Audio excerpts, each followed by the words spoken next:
Start no, with the introduction. yeah. So welcome everyone. This event here at CMTI Bangalore. This is now the third of our there's here.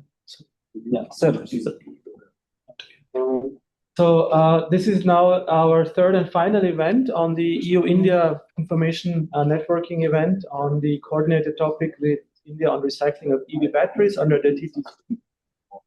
And we're very happy to be here at the Central Manufacturing Technology Institute, CMTI, in Bangalore. And I see that some of you are rejoining who have been with us in Manesar and in Pune in the last couple of days. So it looks like there's a strong interest for some of you on this call.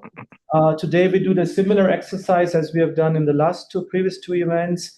We will give you an overview about the scope of the call, the guidelines for proposal and operation mission, and also how to find project partners. There will be a pitching session. We have a few selected pitches, but we also have open slots available.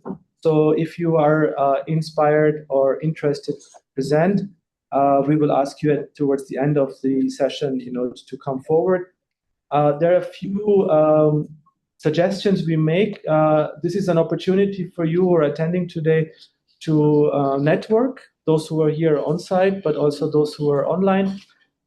We have the chat function where you can, write your contact details, the area of your expertise, what are you looking for a consortium partner. So there's a lot of opportunity in the next couple of hours to use the chat function and start the networking and discussions. And so we are kind of facilitating that today here because due to GDPR regulations, we're not allowed to share the registration list with everyone, but we encourage you strongly to use the chat function.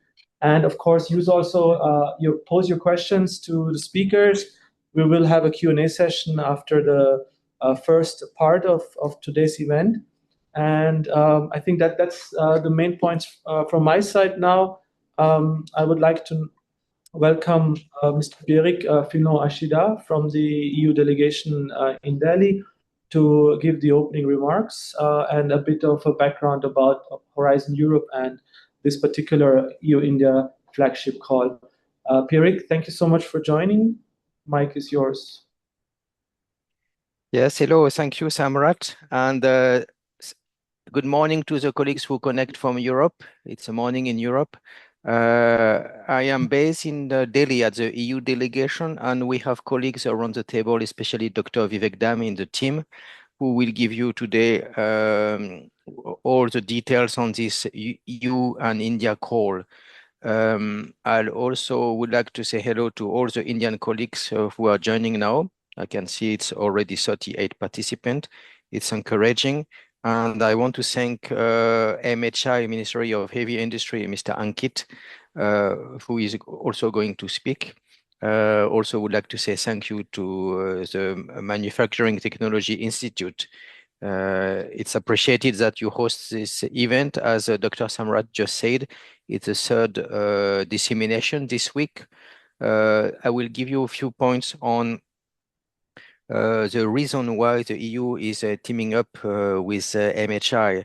Battery is definitely an issue for several perspectives, starting with the issue of critical raw material, and then the way how to process, because the number of batteries are largely increasing in India and all throughout Europe. You may have seen that even to a point that if we don't find solutions on recycling batteries, we might have to reduce the number of EV vehicles that we are producing, and it's starting to happen in Europe. Big car manufacturers like Stellantis, even you see in Japan, Toyota, are hit by the availability of batteries. So it's for you in the field of research and industry, because this TRL is quite high on that call. It's rarely happening at that level of TRL, so close to market. And the target of the call, as it will be explained later, is out of a 3 or 4 year project to develop a large pilot, very likely between EU and India, so a large industrial pilot with investments, and we still have to find out which kind of investors, European Investment Bank, EIB, who could be the stakeholders on industry and private sector, and the same for India. Just a few points on the call.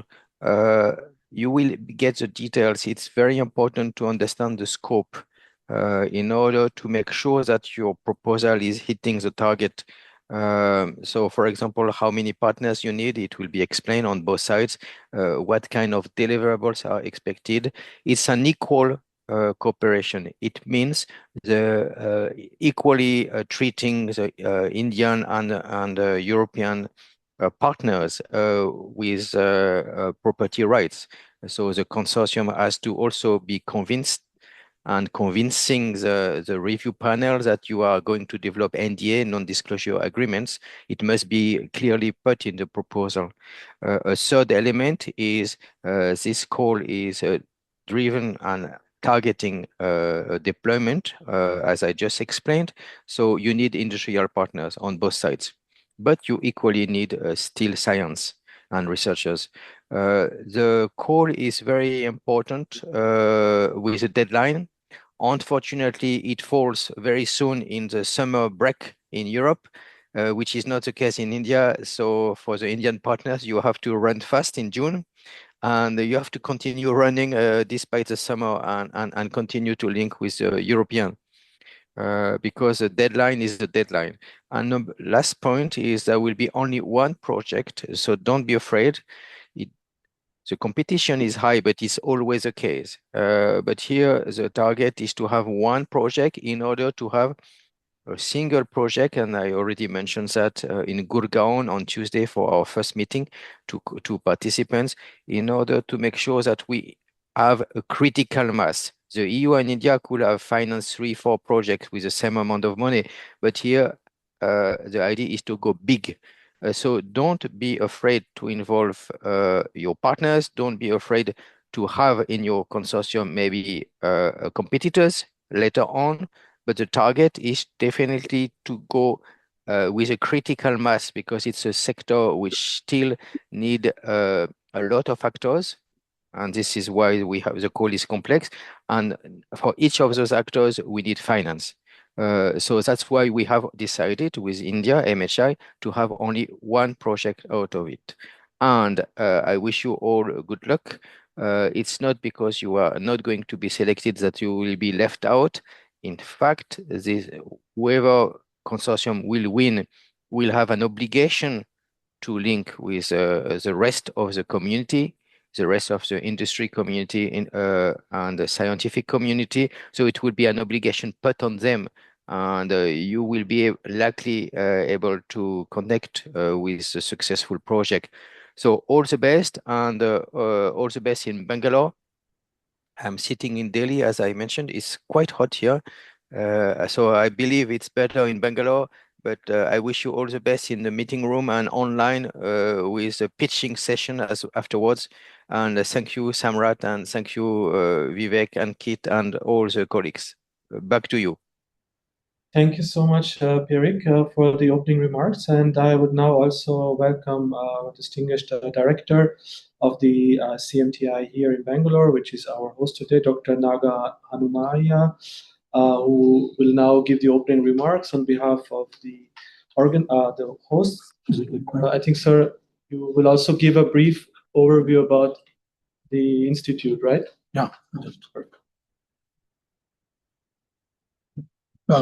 Good afternoon, all Indian deals professionals, and then good morning to European professional. On behalf of our Ministry of Heavy Industry, I welcome you all for this introduction meeting. As I understood, this is a third in series, maybe the last one or the last meeting. We all know that is EV is getting popular, where batteries or the consumables which we use, they have limited life. And recycling of batteries, if not today, so one day there is going to be major issue. In our generation, we used to use a floppies, right? So later on, floppies becomes a showpiece in our tables. So disposing floppy was the major issue. But here that is really challenging, and at the same time, because batteries use very rare material, so there is an opportunity here to recover these materials. There are a lot of challenges. You all know, I think I'm not the domain expert in this, but otherwise, pyrometallurgy and hydrometallurgy are the two concepts basically people are using to recover these rare materials out of this battery.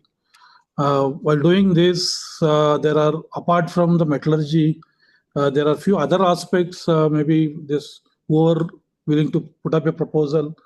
We don't have even equipment and machinery to open the cell. So because you are opening a cell, that cell should not damage. Many of the material now opening a cell and handling itself, a lot of material is getting wasted or getting impure. So right, there are also opportunities. Somebody is like institute like us, if looking for machine developer, so you can also look at the complete ecosystem. That means how to open the cell, the handle the material, then the metallurgical aspect, irrespective of what metallurgy you are using, and then the process of purification, recycling, and reclaiming the material. I think this is a complete process chain. A lot of gaps are there, and at the same time, yes, a lot of literature is already there in the public domain. I hope this use that knowledge base to develop the technology. We from the Ministry of Heavy Industry, we always look at that technology which is having industrial relevance and targeted to develop higher TRL. That is what normally we, our ministry as a industry ministry. So we look at that and bring your stakeholders. Stakeholder means primarily the industry stakeholders, user who basically use your R&D outputs. I think that is another target. Otherwise, without involving the user community, user stake as a part of your team, developing a technology at higher TRL is a challenge always. It cannot be done at the laboratory level. With this, I welcome you all, and those who joined in person as well as the virtually. I'm sure this interaction session will be more fruitful and better clarification about the call, objectives, and the mode of selection methodology. That will help. Okay, as I already mentioned, only one proposal would be, but doesn't matter. So maybe next call, next time you will get an idea in case if you miss this. But at the same time, yes, it is a learning opportunity for all of us. Also, my colleagues are also joined. The three colleagues they joined this team. We'll see what best can be done from the CMTI side too. With this, I will just introduce about CMTI because I'll just take an opportunity to share about CMTI because this is you are here at CMTI. We're fortunate to host this meeting. You can open presentation about CMTI. So then 26, yeah. CMTI is a national R&D institute. For all administrative purpose, we are basically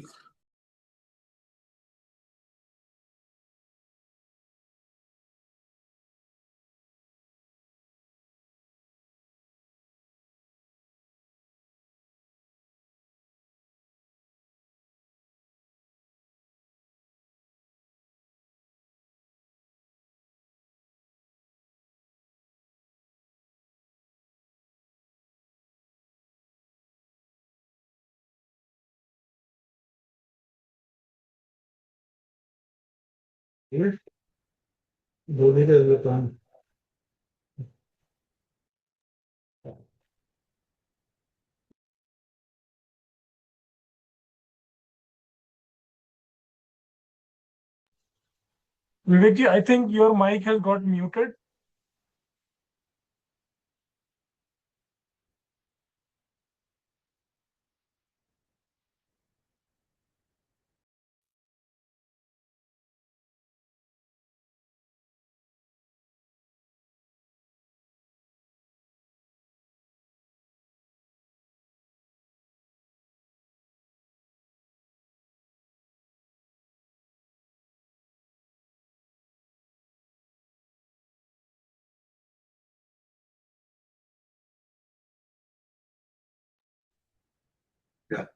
Now it's live.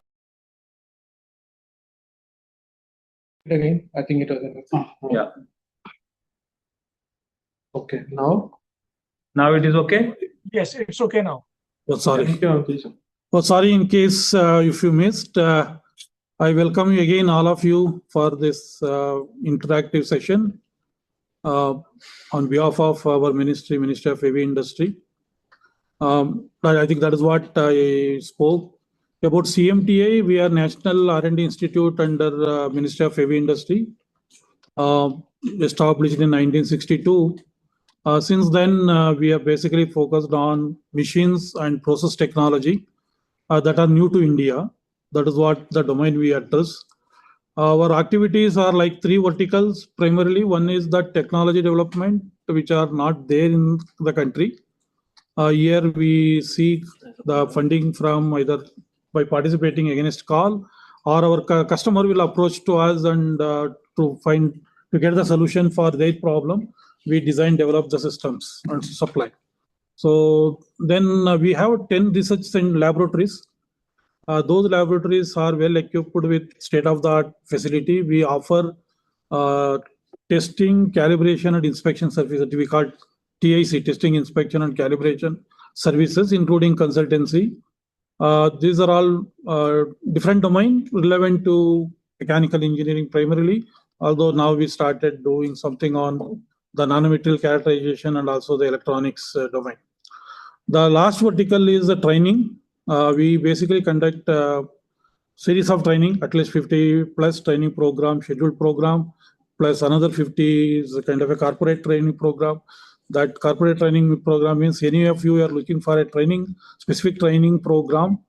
You look at our calendar. So calendar is already there in CMT web page, where somebody can wanted to register. You can register and attend the course because there already course and course curriculum schedule is there. If not, your company wanted a specific training relevant to any of those subject area, we can design a course as required for you. Other than that, yes, CMTI take a pride to develop several machines. Over 65 years, we developed more than 500 machines. I think that is what, and all these 500 machines is, as I mentioned, new to India. And we also supported several other institutions. And the one reference material book is that you look at this book, the blue book. This is CMTI and data book. We authored this book. Even today, this is the only reference book used in industry for designing electromechanical systems. That is a kind of, you can say it is a reference book. Primarily, this book is whatever we proposed in this data design data book, it is conforming to a BA standard. As I said, we focused on applied research, and our activity, as I said, we design, develop the technology. We do research, develop machines and technology, and train the manpower, and then deploy this into your application. These are kind of vertical, you can say. We have a concept of like research, technology and development center. We call it RTD center. These RTD centers are delivery focused, and within center there is a research groups. These research groups are expertise center, but delivery is depending on like across the centers. One center is primarily focused on ultra precision machine tools. So they primarily develop the machines which are capable of producing micro nanoscale features on various material. The another group is SPM. Here mostly customers will define the problem. We develop the machines to meet their requirement. Say for example, textile machine is one of the category, and here we build a range of materials. Some machines which are required in general engineering industry, to several solutions to space and atomic energy, we already supplied. The third vertical, sensors, controls, vision technology, here more of electronics driven solutions. We have a dedicated facility to engineer the MEMS based sensor. The complete facility is there, and we provide vision based technology, vision integrated with AI, ML and all for inspection, Primarily, we are focused on vision-based technology for inspection, but it can be applied to various applications. Then the controls, because we machine builder, so we have sufficient expertise to build the control. The fourth vertical is primarily focused on specialty manufacturing, that is aerospace and additive. Aerospace, that means here we are specialized in design development of a test rig, which are required to qualify your LRUs, line replacement units of aerospace. We design our own testing gear to conform to the specific standards, and then also offer testing and qualification services as required by the industries.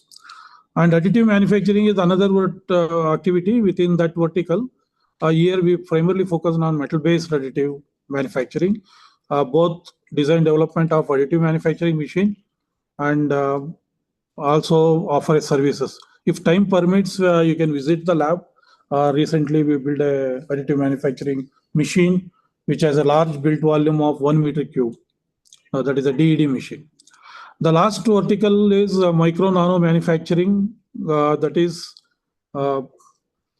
here we primarily offer services related to two aspects. One is micro nanoscale component manufacturing, and then the precision metrology, particularly the dimension metrology.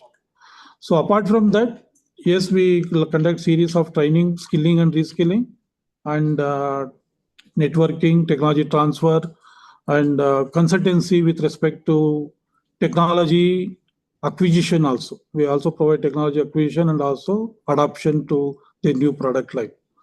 So if I look at our activity, we CMTI since the beginning, we primarily focused on made in India. As I said, we primarily focused on engineering of machines or process technology that are new to India. So in that sense, we are already into Atmanirbhar. These are few other like statistics. So we offer like around 3,000 services. We have about 750 customers. Out of that, about 55% of our customers are industries. And now, if someone looking for a technologies, we have 75 technology. Our business head is here. You can't Krishna Rathod. You can write to him. Either email is bpm@cmti.res.in or krathod@cmti.res.in. So we have 75 technology. All these 75 technologies are still new to India. I think this is what I wanted to say. We also closely work with all the like stakeholders. Almost all the CFT central funded institutes are there. Our partners, of course, are not listed private schools. There are several private engineering colleges are our program. If any faculties are there in this meeting, we have a dedicated program called CAP. It's an affiliate program. CMTI academic affiliate program, we call it as a CAP program. You can become a member and you will get a lot of services, value-added services to that. There is a fee to that, annual fee, so our business team can facilitate that. This is open to any academic school. Any small-scale industry is there, then there is also affiliate program for industry, particularly for the small-scale industry. There also you can become a member and you will get a preferential services against this membership. Otherwise, all ISRO is our customer, 15 DRDO labs are our customer, and all other like collaborators, CSIR lab, DST labs, they're all we work closely with them. And BARC is also again another our primary customer, particularly for this, apart from this industry what I mentioned. You can just show, I will not tell, these are pictures if you see, so it clearly shows CMTI is not making a prototype, CMTI build a machine that are ready to kind of install. Say for example, I just take two machines, first one right corner is a textile rapier loom. This loom is there in case if you want to get a visit, you can look at. This was developed with the funding support of our ministry and partial support from Textile Machine Manufacturer Association. We built this machine and assigned the technology to 5 partners. The second one was we developed this technology to BARC, but later this technology is assigned to S Designer. Now he is commercializing his own machine. That way, all these machines we developed and supplied and installed at our place. If you look at last 5 years itself, it is about 48 such machines. These are only I will show picture just to capture the picture. We take pride. We contributed significantly to our national mission program. The top layer is those pictures are we are specialized in design development of a mixing machine that is used to prepare the solid propellant. And now again, one machine is ready. You can have a look how this machine looks like. We build a range of capacity like starting from 600 liters to 10 ton. This is a 10-ton machine, kind of a globally the largest machine developed ever. So we built 2 machines to ISRO application. The bottom is for a strategic atomic energy applications. So like that, there are batch mixer, then to the continuous mixer for various customer. And while doing that, we, as I said, a lot of controls required in all the machines. That expertise we have. These are few snapshots like vision-based technology which we use, including scanner. So, for example, somebody looking for scanner, still these are all being imported. So scanners we develop to use it in a reverse engineering applications. And these are few test rigs that is required for aerospace components, and including some of the LRUs like engine-driven pump. The bottom 2 pictures, the left side one is engine-driven pump, the right one is a gate rotary actuator. These are used in Tejas, so which we developed at CMTI. And these are few sensors which are under development. And we are into smart manufacturing. A lot of this is, sorry for the clumsy slide, but the idea is that to develop a industry 4 solutions, we have developed several solutions. Like we have a smart factory. This is kind of a test factory and demonstration factory. So somebody wanted like how smart factory looks like. So there is a demo factory is there, but this is not just demo factory, it's a production factory. And it is complete. The process line is connected, all the machines are connected and is controlled. All the machines are instrumented and they are smart. At the same time, the for complete factory operations are connected and digitized. That is how this is there. And if anybody looking to transform your shop floor or your factory into a smart, so we can able to do it because we provided such solutions to various customers. At least right now, this is one example, the top picture on smart manufacturing. This we implemented to Toyota, where production plant engine they call general second line of general engine manufacturing. So that line we automated and digitized completely. There are 53 machines; those are all connected solutions. And we also develop some of the subsystems which are required in the smart manufacturing. This is in somebody looking for a smart machine. So we have the capability. This is one such machine, which is integrated with 8 different modules of smart manufacturing. That means sensors and all. The complete machine is a smart machine. This is center one. The previous, the side one is, sorry, one second. This is a commercial machine, right side, whatever you see. One machine, 2 machines we installed at BARC, then we transfer the technology to Ace Designer, e-commercialize. But the center one is our like mother machine, which we developed for the demonstrating capabilities. This is another project. We have an experience of working with the people. In this project, there were 10 academic schools and 5 industry partners joined together. We had a consortia to develop a metal casting foundry that is smart foundry. We can look at the right top corner picture, that is the foundry. We all know the foundry looks like, even the automated foundry looks like the left side corner picture, but the right side corner is a miniature foundry, which can enabled you to cast up to 2 kg casting, and it is completely industry 4 like digitized. This was done with the team of 12 teams across 10 institutes. And this is one of industry accelerator program, which was supported our capital goods scheme of our ministry. Here there are 13 industry partners. We are developing a range of technology, both on machines as well as on the subsystem. Some of them are already ready. You can see if we can get a chance to visit the lab. These are all technology, and all the 13 industry partners who joined this accelerator program are going to be commercialized this, and none of these technologies there in the country yet.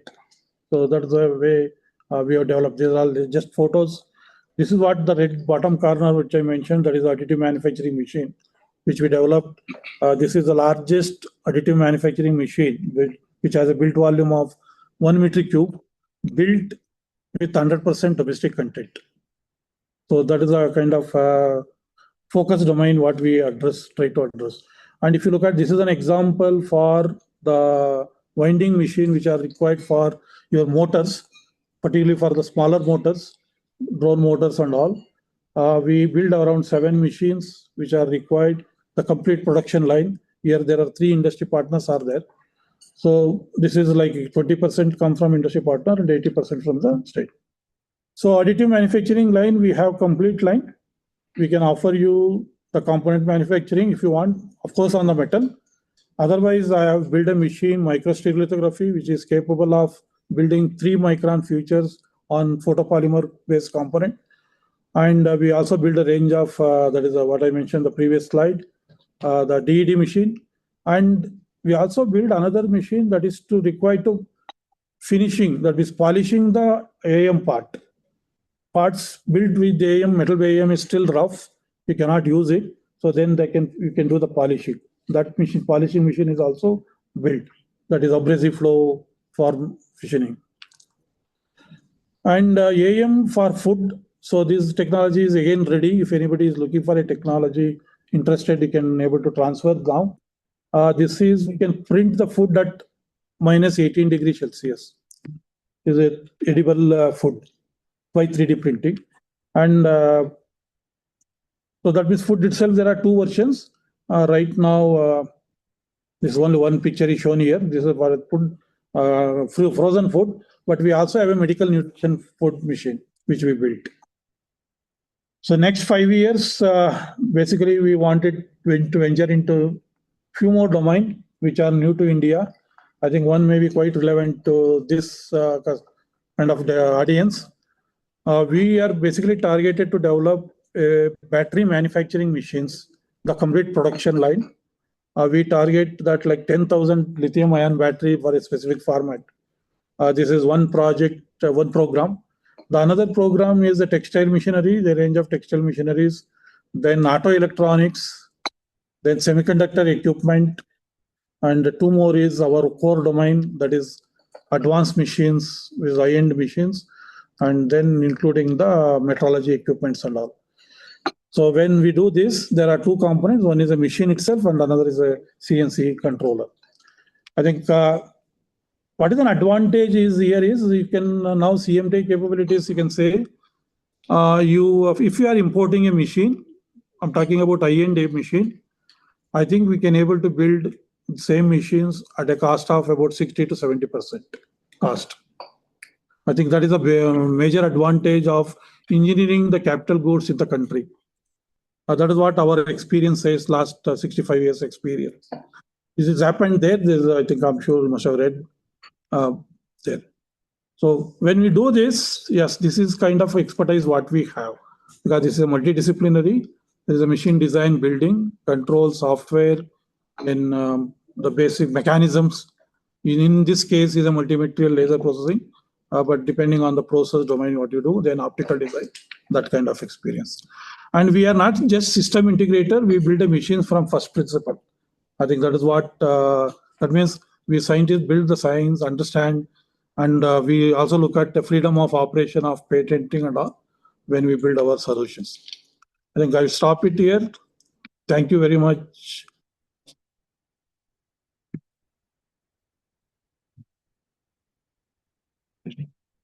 Sorry if I took more time. No, sir, I think it was very valuable. And, this is exactly, that would interest attendees also to know what your institution is producing, where you are like very strong, in which field. And so I think this was excellent. And we would now like to start with the next part of the event, which is presenting how scope of the and guidelines for proposal preparation submission. So we will have a recording from Dr. Johan Blondel. See the recording here. Dr. Johan Blondel is the Policy Officer, Clean Energy Transitions, DG/RTD, European Commission. He was not able to join us today online, and he has sent us a recording, and we will listen to it now. Hello, my name is Johan Blondel. I work at the European Commission in DG Research and Innovation, and I would like to introduce the coordinated topic on recycling of vehicle batteries. The first element in the topic text, as it is published, are the high-level expected outcomes. And in this case, the topic was selected because it is of common strategic interest to India and the European Union. First of all, to improve the efficiency and the quality of recycling processes, but also to recover as much critical raw materials as possible, and therefore reduce dependencies. So the first element here is to improve the sustainability, safety, and the affordability of innovative recycling processes. Secondly, because it is a collaborative topic, to share experience on recycling logistics, including the informal processes and supply chain constraints. And then thirdly, very importantly, to establish stronger cooperation between Indian and EU key researchers, institutions, and industries in the field of battery recycling. The next element in the topic text is the scope, and this covers the elements that need to be covered by the proposals. First and foremost, the expectation or the requirement is to have a jointly operated recycling pilot line on Indian soil. In terms of technical requirements, this should go beyond the state of the art in terms of recycling efficiency, the reduction of environmental impact and cost, and it should be compatible with different battery types. So not just the current types on the market, but also the ones that can be expected for the near future, like sodium-ion or solid state. Secondly, the plant should be able to process black mass, including mixed chemistries, so blends of different battery types. As end product, it should produce lithium with a purity that is suitable for the production of cathode active material. And on the anode side, we also required a project to look into the recovery of graphite or various blends of silicon and graphite. Now, apart from these hard technical requirements, we also expect projects to look into logistics, sorting, collection, and discharging of the end-of-life batteries. The first element here is to involve the informal sector, so to establish a reverse logistics process involving end users, collection points, and sales channels. Secondly, to establish innovative and digitalized waste collection procedures towards zero risk. And the aim here is to improve both the quantity and the quality of batteries recycled, the gathering of it. And then thirdly, to have safe, fast, cost-efficient, large-scale discharge and deactivation processes for these end-of-life batteries that still have a lot of energy stored in them. Now, overarching requirement is that the proposals address also full life cycle analysis of the procedure. So to look into the cost benefits and address also how the site will be operated towards the future. Some additional background, of course, the projects on both sites, Indian and European, should be aligned with the respective missions, policies, and priorities for battery recycling. On the European side, this means that we expect proposals to build on the results of BAT4EU projects. BAT4EU is the programmed partnership we have on battery research and innovation. It already has a number of proposals, topics in there that address recycling, so proposals are expected to take stock of that. Also to include outcomes of battery passport projects to align with the batteries regulation and safe and sustainable by design guidelines. The proposal is also expected to cover the exploitation of results, including how the intellectual property will be handled between the partners. And of course, the requirement is to have coordinated projects on Indian-European side, meaning that they need to have a strictly synchronized timeline in terms of starting and ending date, but also to have jointly developed research plans so that they really collaborate at a maximum level together. Now, to inspire you, a number of potential areas for collaboration have been listed in the call text. I won't list them here.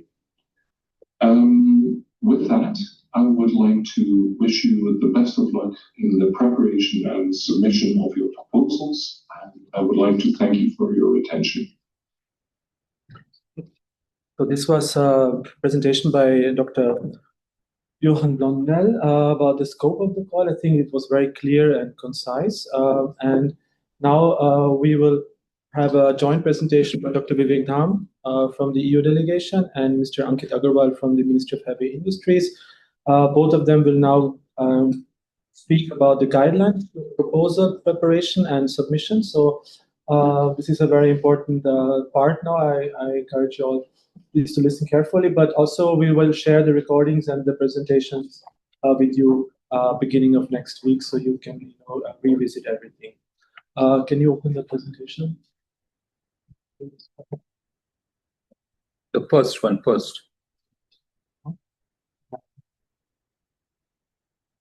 Okay. So Dr. Vivek? Yeah. Yeah, you can start.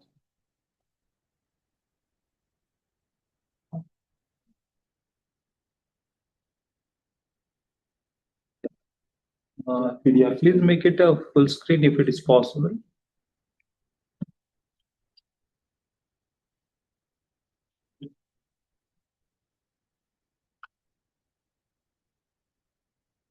Okay, Vivek. Okay. Thank you, Samrat. Good morning and good afternoon. What I'm going to...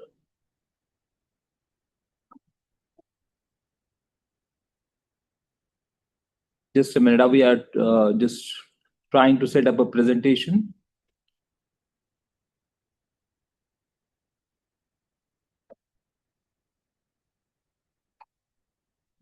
It's okay, you earlier version is fine, then if it is, yeah.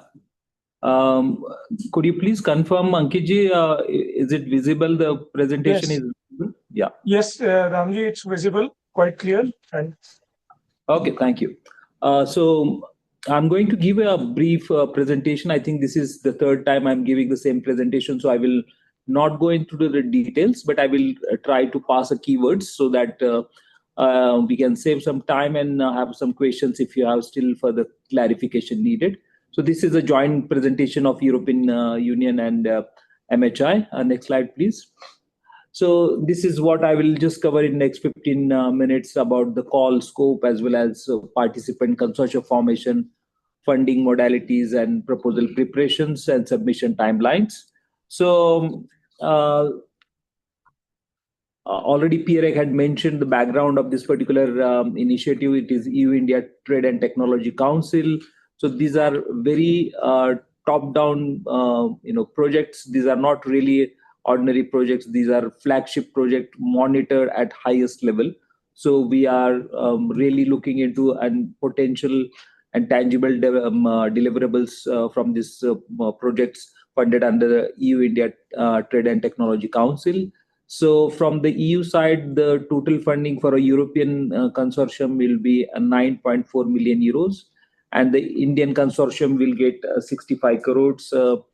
John's presentation already gave you the scope of the call, but basically what we are trying to do is a virtual mine, concept.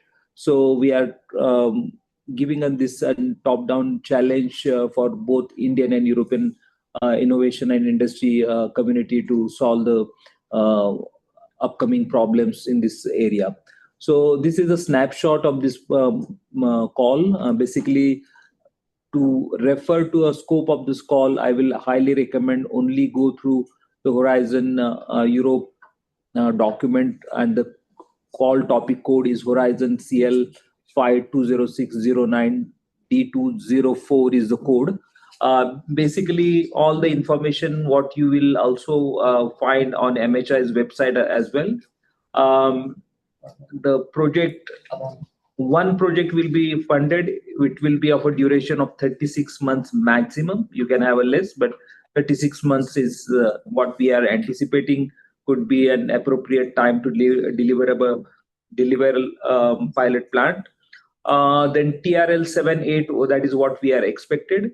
The specific topic guidelines that the proposal should have a work package linked with India, so that it is a coordinated joint activity of a joint pilot plant initiative.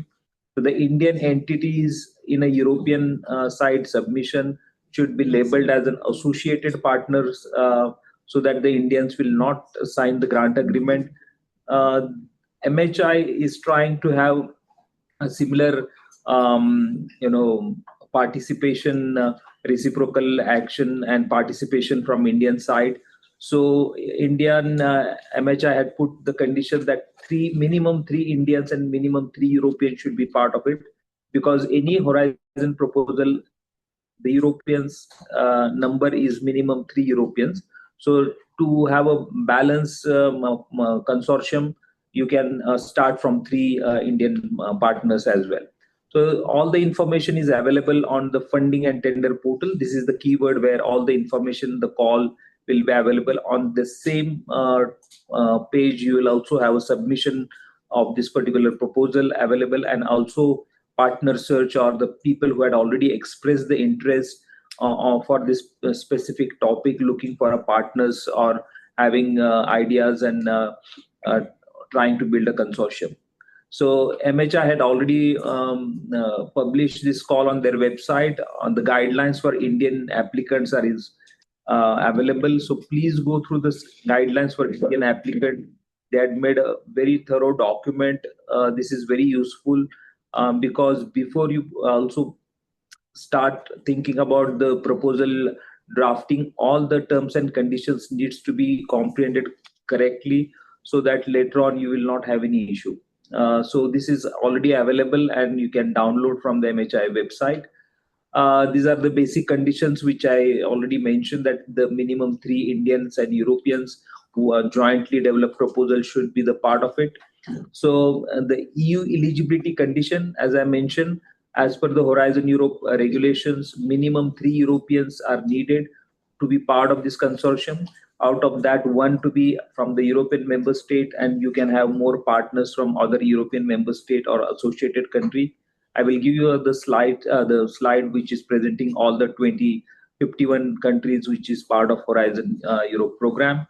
The work package should be linked with each other. Indians to be associated partner. European proposals also do address the gender equality plan. Is not about only the participation of female in the proposal, but overall, when you are having this approach of a complete cycle from top to end, what are the policy and initiatives that the project has proposed for gender equality address at the time of actual implementation of the project. GOI, Government of India, that is MHI's condition, that is 3 participants from India and 3 from Europe. Basically, the all Horizon proposals are around 10, 15, 17 partners. So these are multinational, multilateral projects. So on an average, 7-8 Indians coming together and 7-8 Europeans coming together.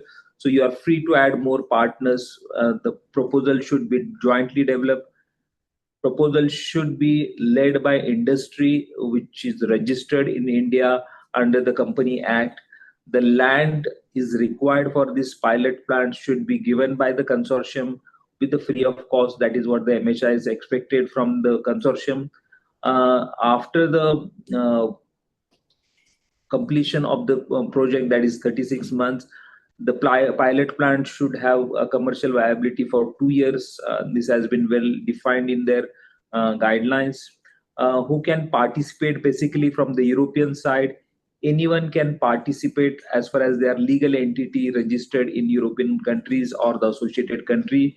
It could be SME, startup, company, NGOs, universities, you name it.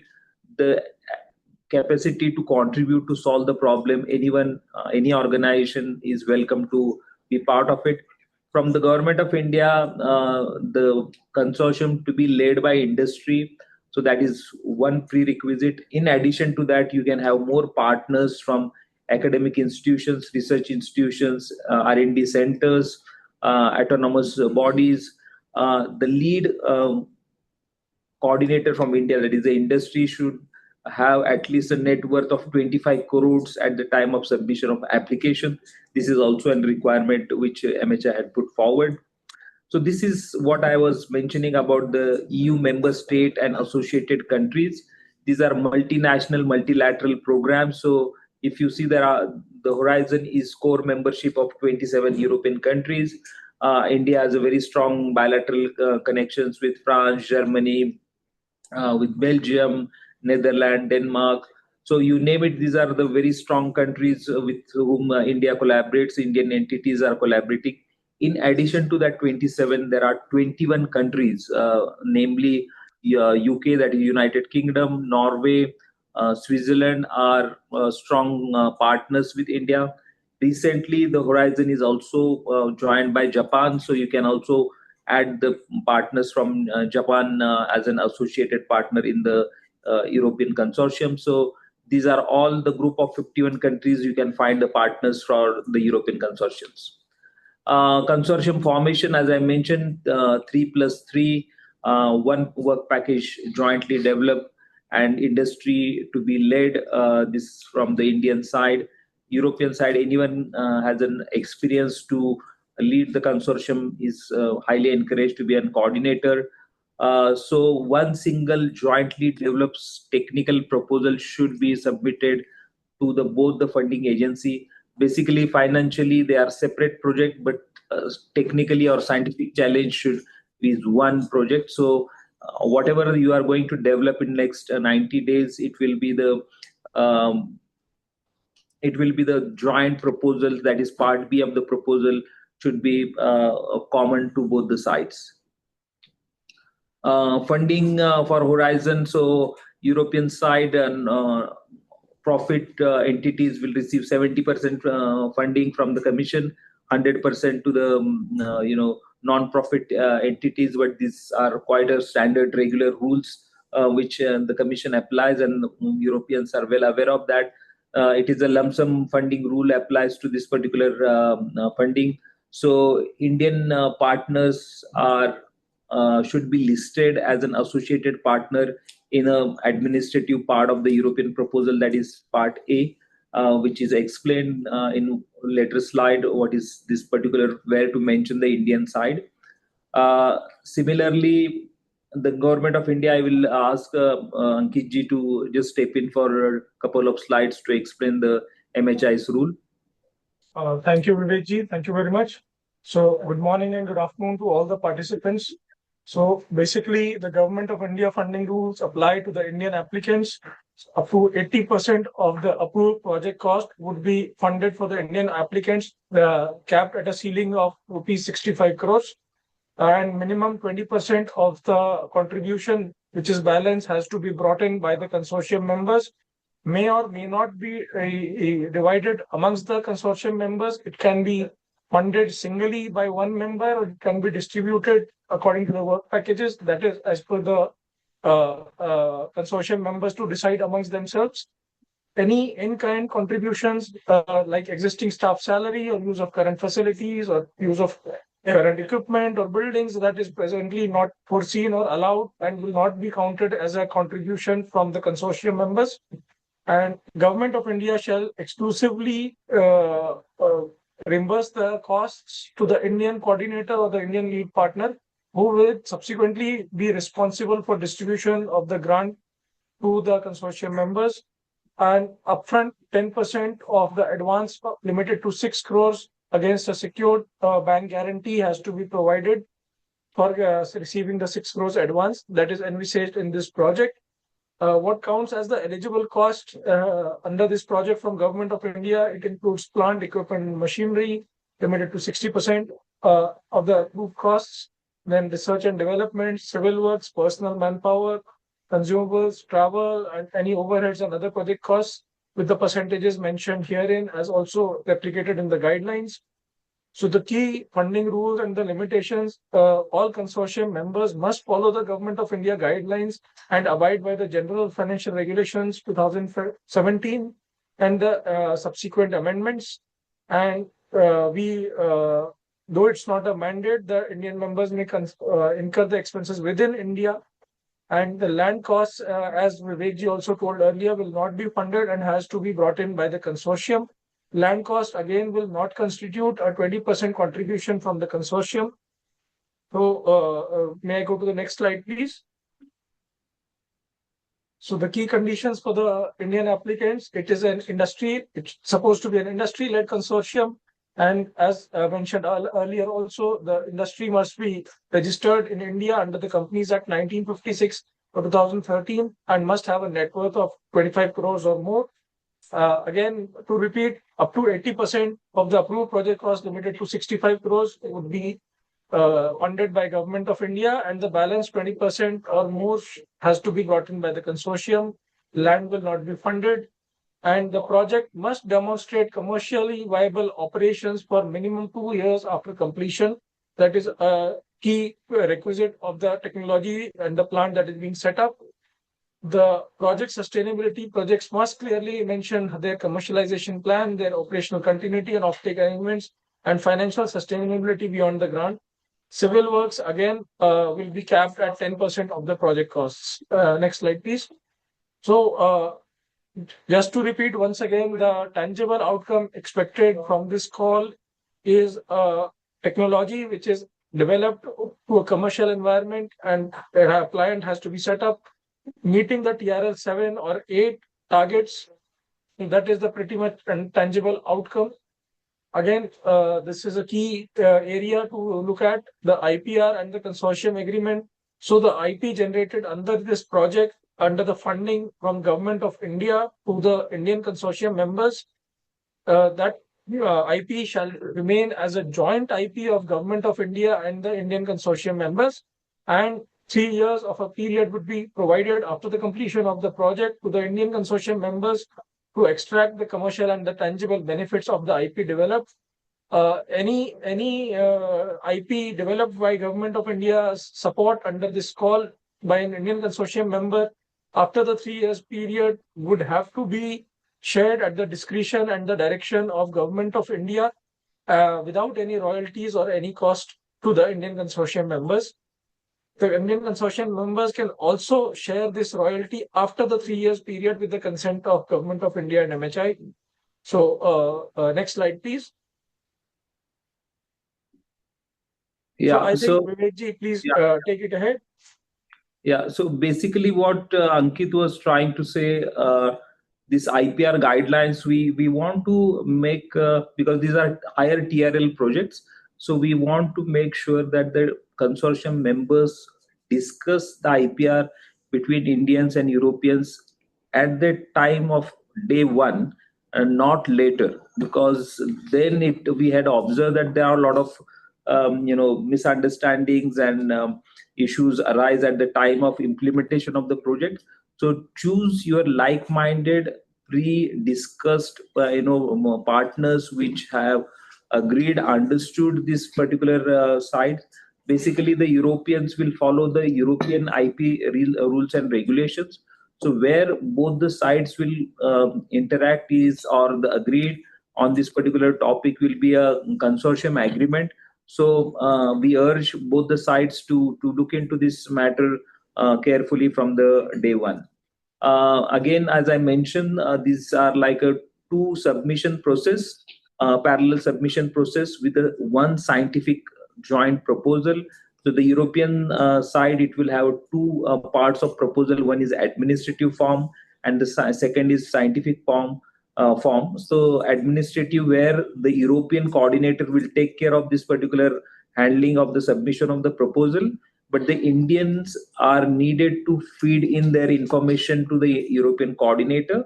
There are certain areas the information the European coordinator has to fill up for associated partner. Signed part B, that is technical or scientific proposal. This is the same. Both the should partners, the consortium members should sit together and develop this jointly, because there is only one what you call the evaluation panel. It is a joint evaluation panel, so we will not look into any other different proposals submitted to MHI or Horizon. So make sure the same proposal for both the agencies, so that the evaluators will have the access of the same document. Step 1, the European and Indian will develop jointly the proposal. Step 2, the European coordinator will submit the entire part A and part B of a European site's information to the Horizon site funding and tender portal.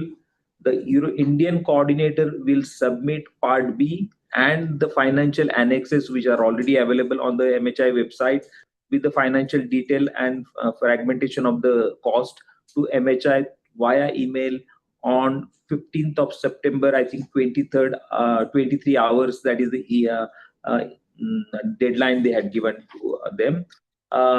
Admissibility conditions: this scientific proposal has a page limit, that is 45 pages maximum you can write this. You can use the AI tools, but make sure you have declare this AI tools usage for a development of proposals. But the authenticity and correctness of the information is entirely liable to the consortium. We had observed that a lot of people are using the AI, and so many proposals are redundant and the same style. So make sure you have the novelty in your proposal. AI tools are used for mainly for formatting purpose and other additional referencing work. So these are the deadlines: 15th of September, 17 hours European time for a European side consortium, and it will be 15 September, 23 hours for Indian side. 3 months we will take it for the evaluation. Application will be informed around, the results will be around December, January, and grant agreement from both the sides will be concluded by April, May. We expect the project to start in June or July. The evaluation criteria: the entire part B is divided in 3 segments, that is excellence, impact, and implementation. So please prepare your application, the scientific proposal, according to this criteria, taking in consideration the evaluators assessment process. So Samrat will give you all the details, but what we had recommended people use your existing networks, because these are the most reliable and already had a confidence with each other. Those people can work easily, faster in developing proposals. So key takeaways, basically, as I will repeat it again: 3+3 is the minimum. You have more partners, land is needed, then jointly develop scientific proposal is required. So these are the main keywords that you will need to take in consideration at the time of proposal submission. So I will stop it here. This is one slide where the European coordinator will ask your lump sum amount budget that they will code into this table of Horizon Europe Part A, to get an overall idea total amount of budget this particular project has asked for. In addition to that, all this information I will share with you, but we are available for any support or information you may need. Ankit is available because he will be dealing with the Indian side, all questions if you have any more details required. With this, I will stop it here, but all the information will be available on your Access website from Monday onwards. Thank you very much for your attention. We will go forward with the last presentation from Samrat about finding partners, and then we can take a quick questions if any you about the scope or the modalities.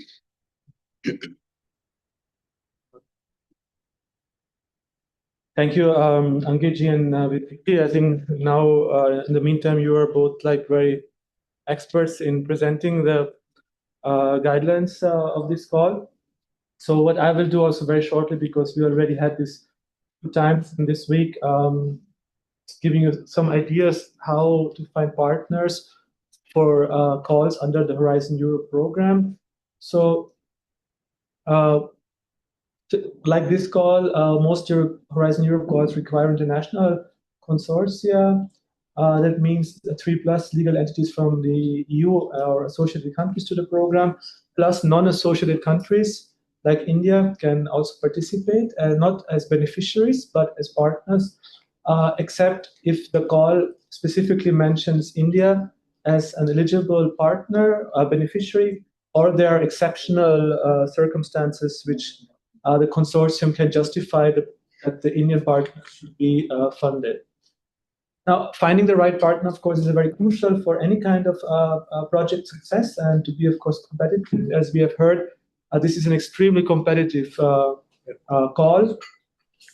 So you would need to be very strategic in choosing your partners and seeing who are the strong partners on the European sides. And the European are looking, who are the strong partners here with whom they could build the consortium.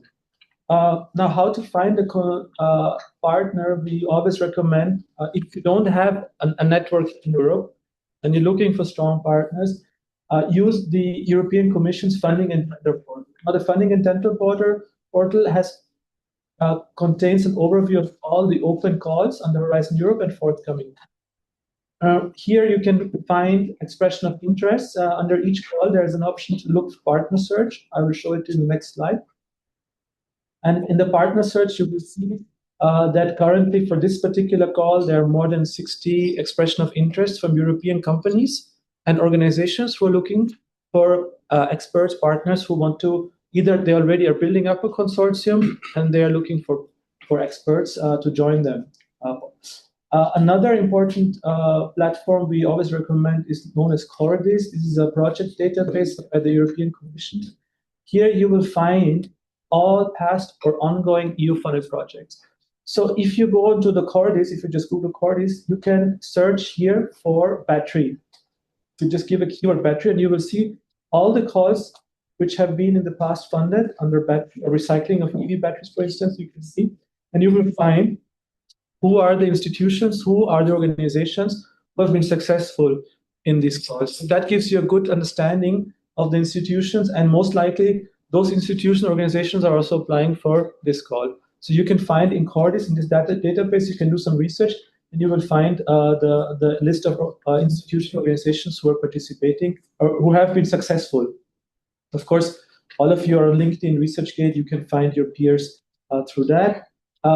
Also, the European Commission and Euraccess, we organize regularly brokerage and info events, networking events on the different clusters of Horizon Europe and different calls. So we recommend you, if you are looking, to continue applying for calls under Horizon Europe, check out these events. They are free of cost. They're online. You can participate as an attendee, but you can also pitch your idea. Another important network is the Horizon Europe National Contact Points. These are appointed experts by the European Commission across Europe who can help you. They're experts for the different clusters, and they can also help you to find partners in their country where they are working. So here we are at the Funding and Tender Portal again. So this is the web link.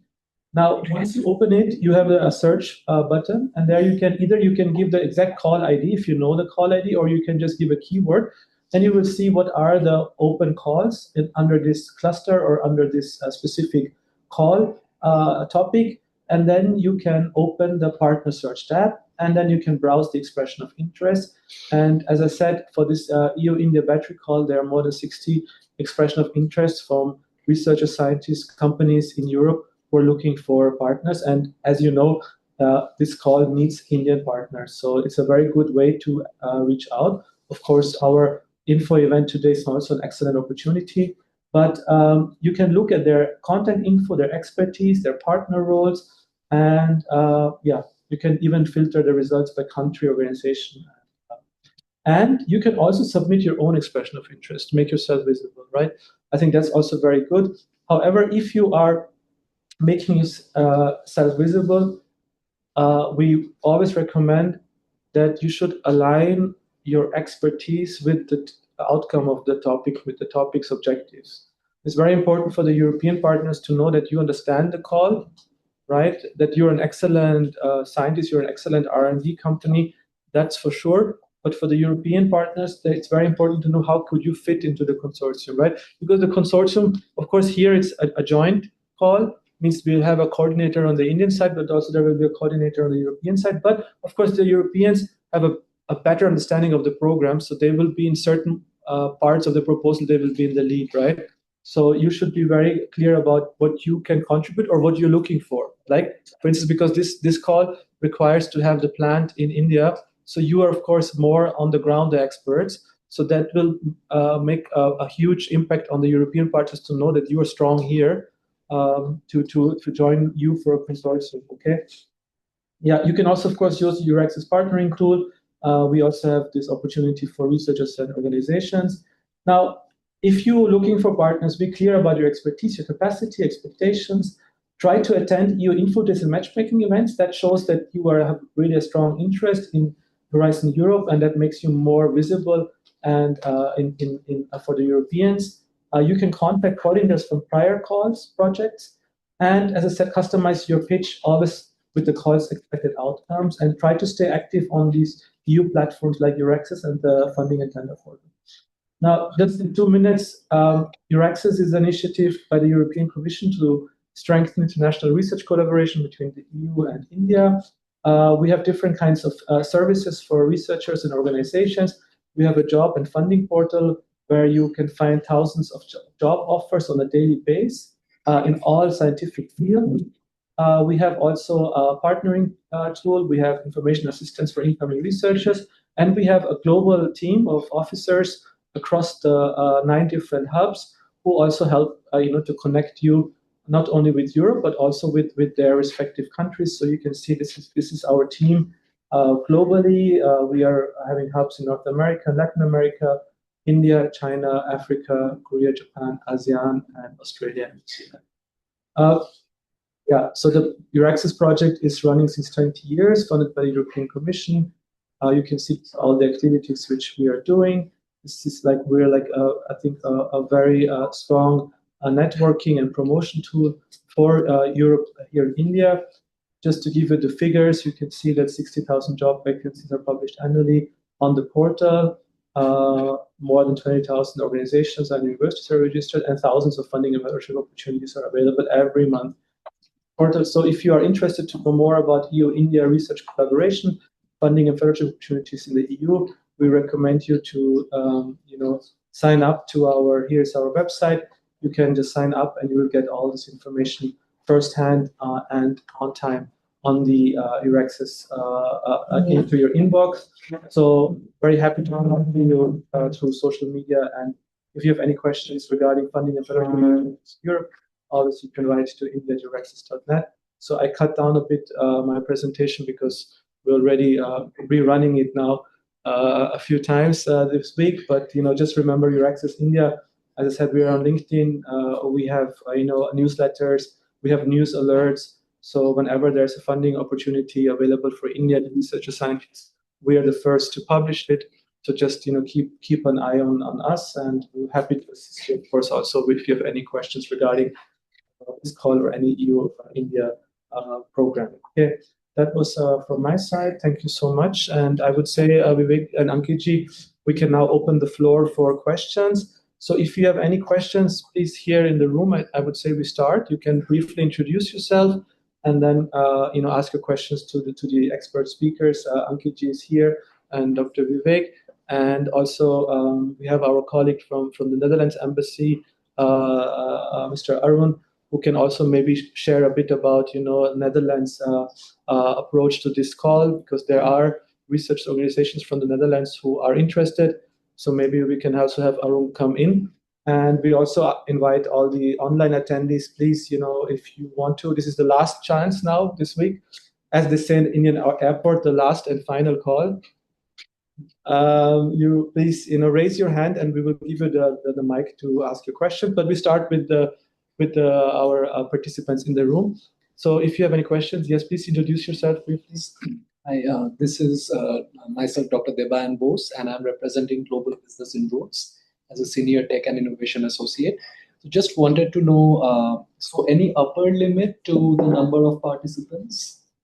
There is no upper limit as such, but what MHI says, it is 6 to 7 Indian partners could be sufficient, but you can choose many partners. But basically, it is appropriate number to manage this kind of consortiums. But we saw in past, this is the standard size of around 15 people coming from Europe and India together, or even sometime 18 people. But it is because it's not about the number, who brings what kind of skills and quality and inputs to the solving the problem is most important. Next is like after the funds are being disbursed to the Indian lead, partners. So it's up to them to. Yes, that is the industry. That is what Ankit had already mentioned. Okay. And any other? So a 25 crore limit. It's only for the lead consortium. So yes. Yeah. Quick question, sir. You can take it. Yeah, hi, sir.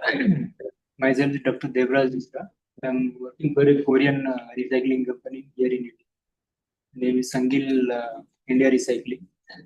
So Sangil Korea has a major stake in this Indian entity.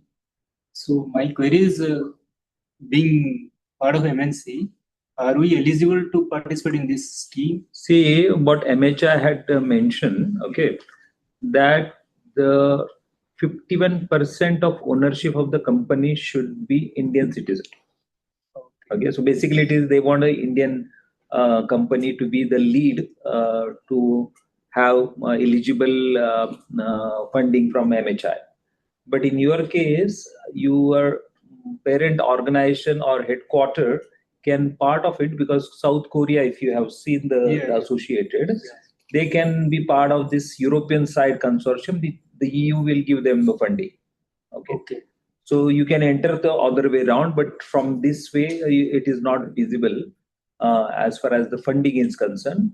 But if you are coming without a funding, I don't think so it is an issue. If there are a lot of people who are coming into the consortium with providing their own services as well as the knowledge, or even given the premises. There are people who had yesterday offered they have a land available. You come and you can establish in our land.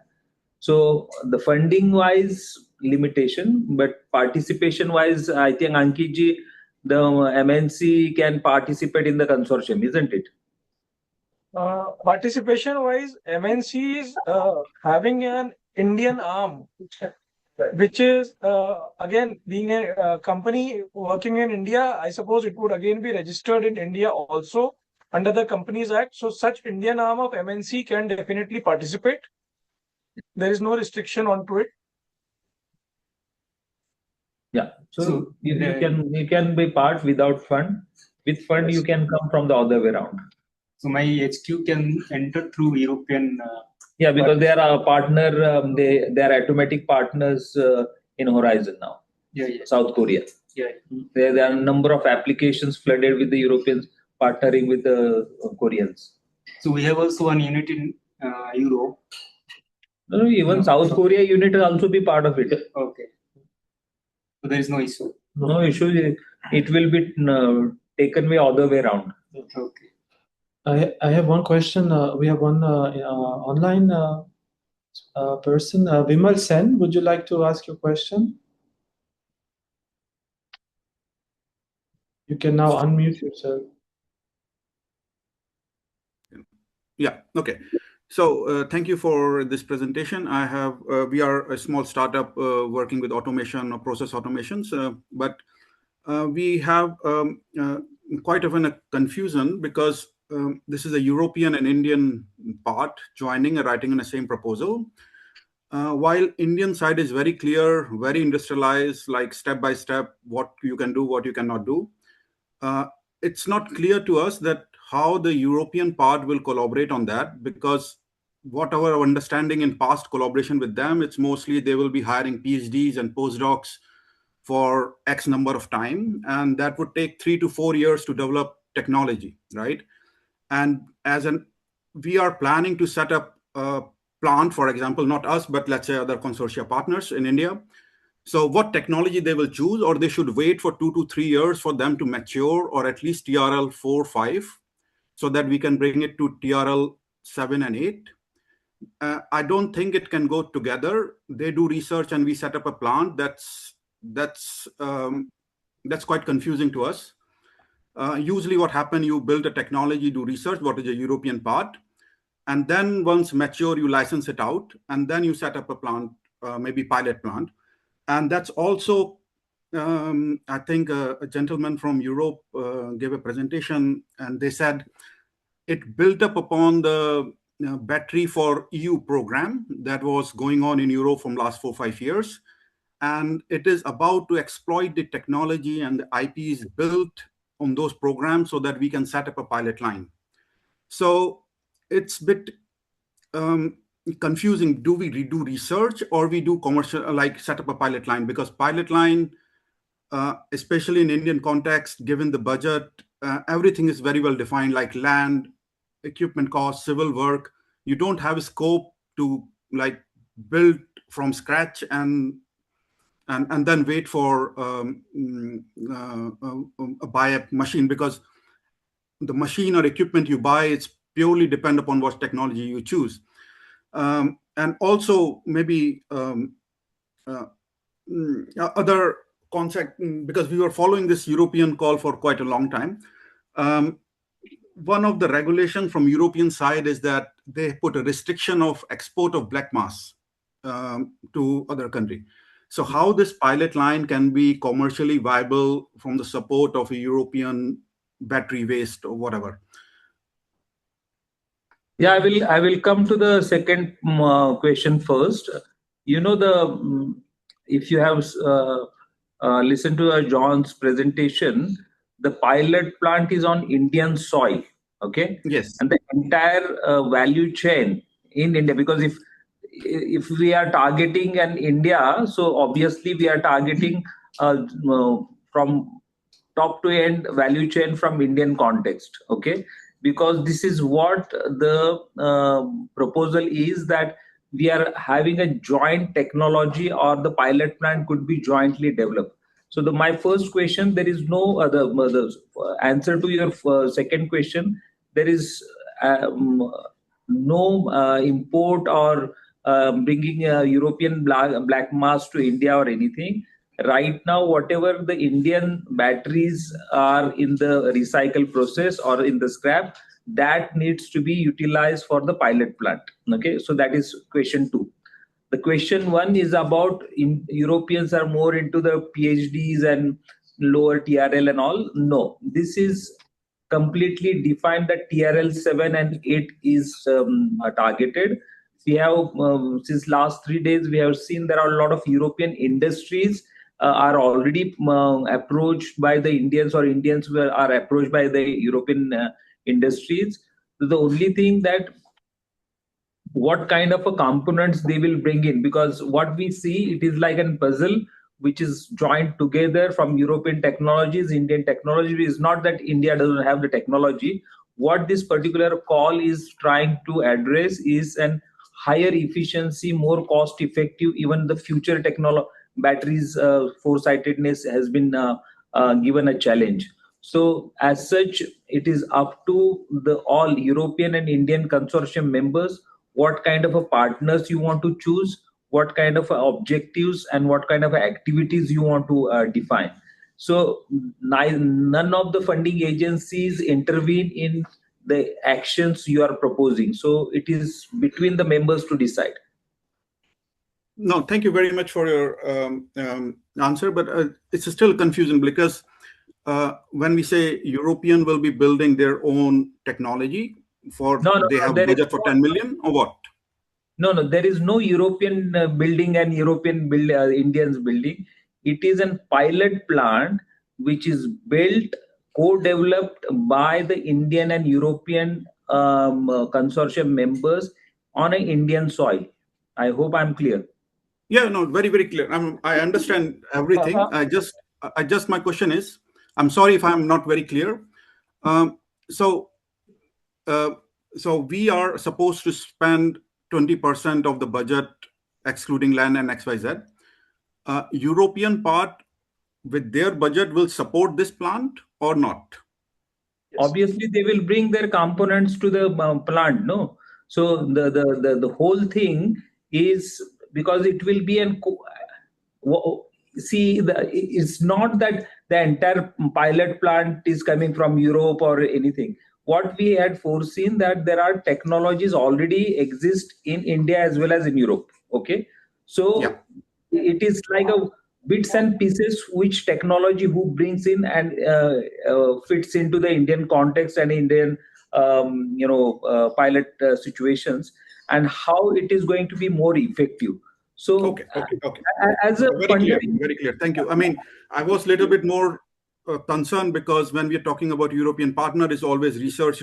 Now it's clear that it's more like industrial partner from there, building their own things, can help Indian partner to set up this thing up in a consortium. So Mr. Mr. Vimal, that is research is finished, is all technologies which are ready for a market is going to be a demonstration. Perfect. Mr. Ankit Singh, can we reach out to you for some question in future? Yes, there is an email mentioned in the Government of India guidelines, which is queries-india-euttc at gov.in. You can find the email in the guidelines. You can always reach out and send any queries if you have onto that concerning the Government of India guidelines, or any clarity for the Indian consortium members. But just to add to your question, the guidelines from the EU side or from the Indian side, they do leave it to the consortium members that how you want to address this call, how do you want to address this challenge.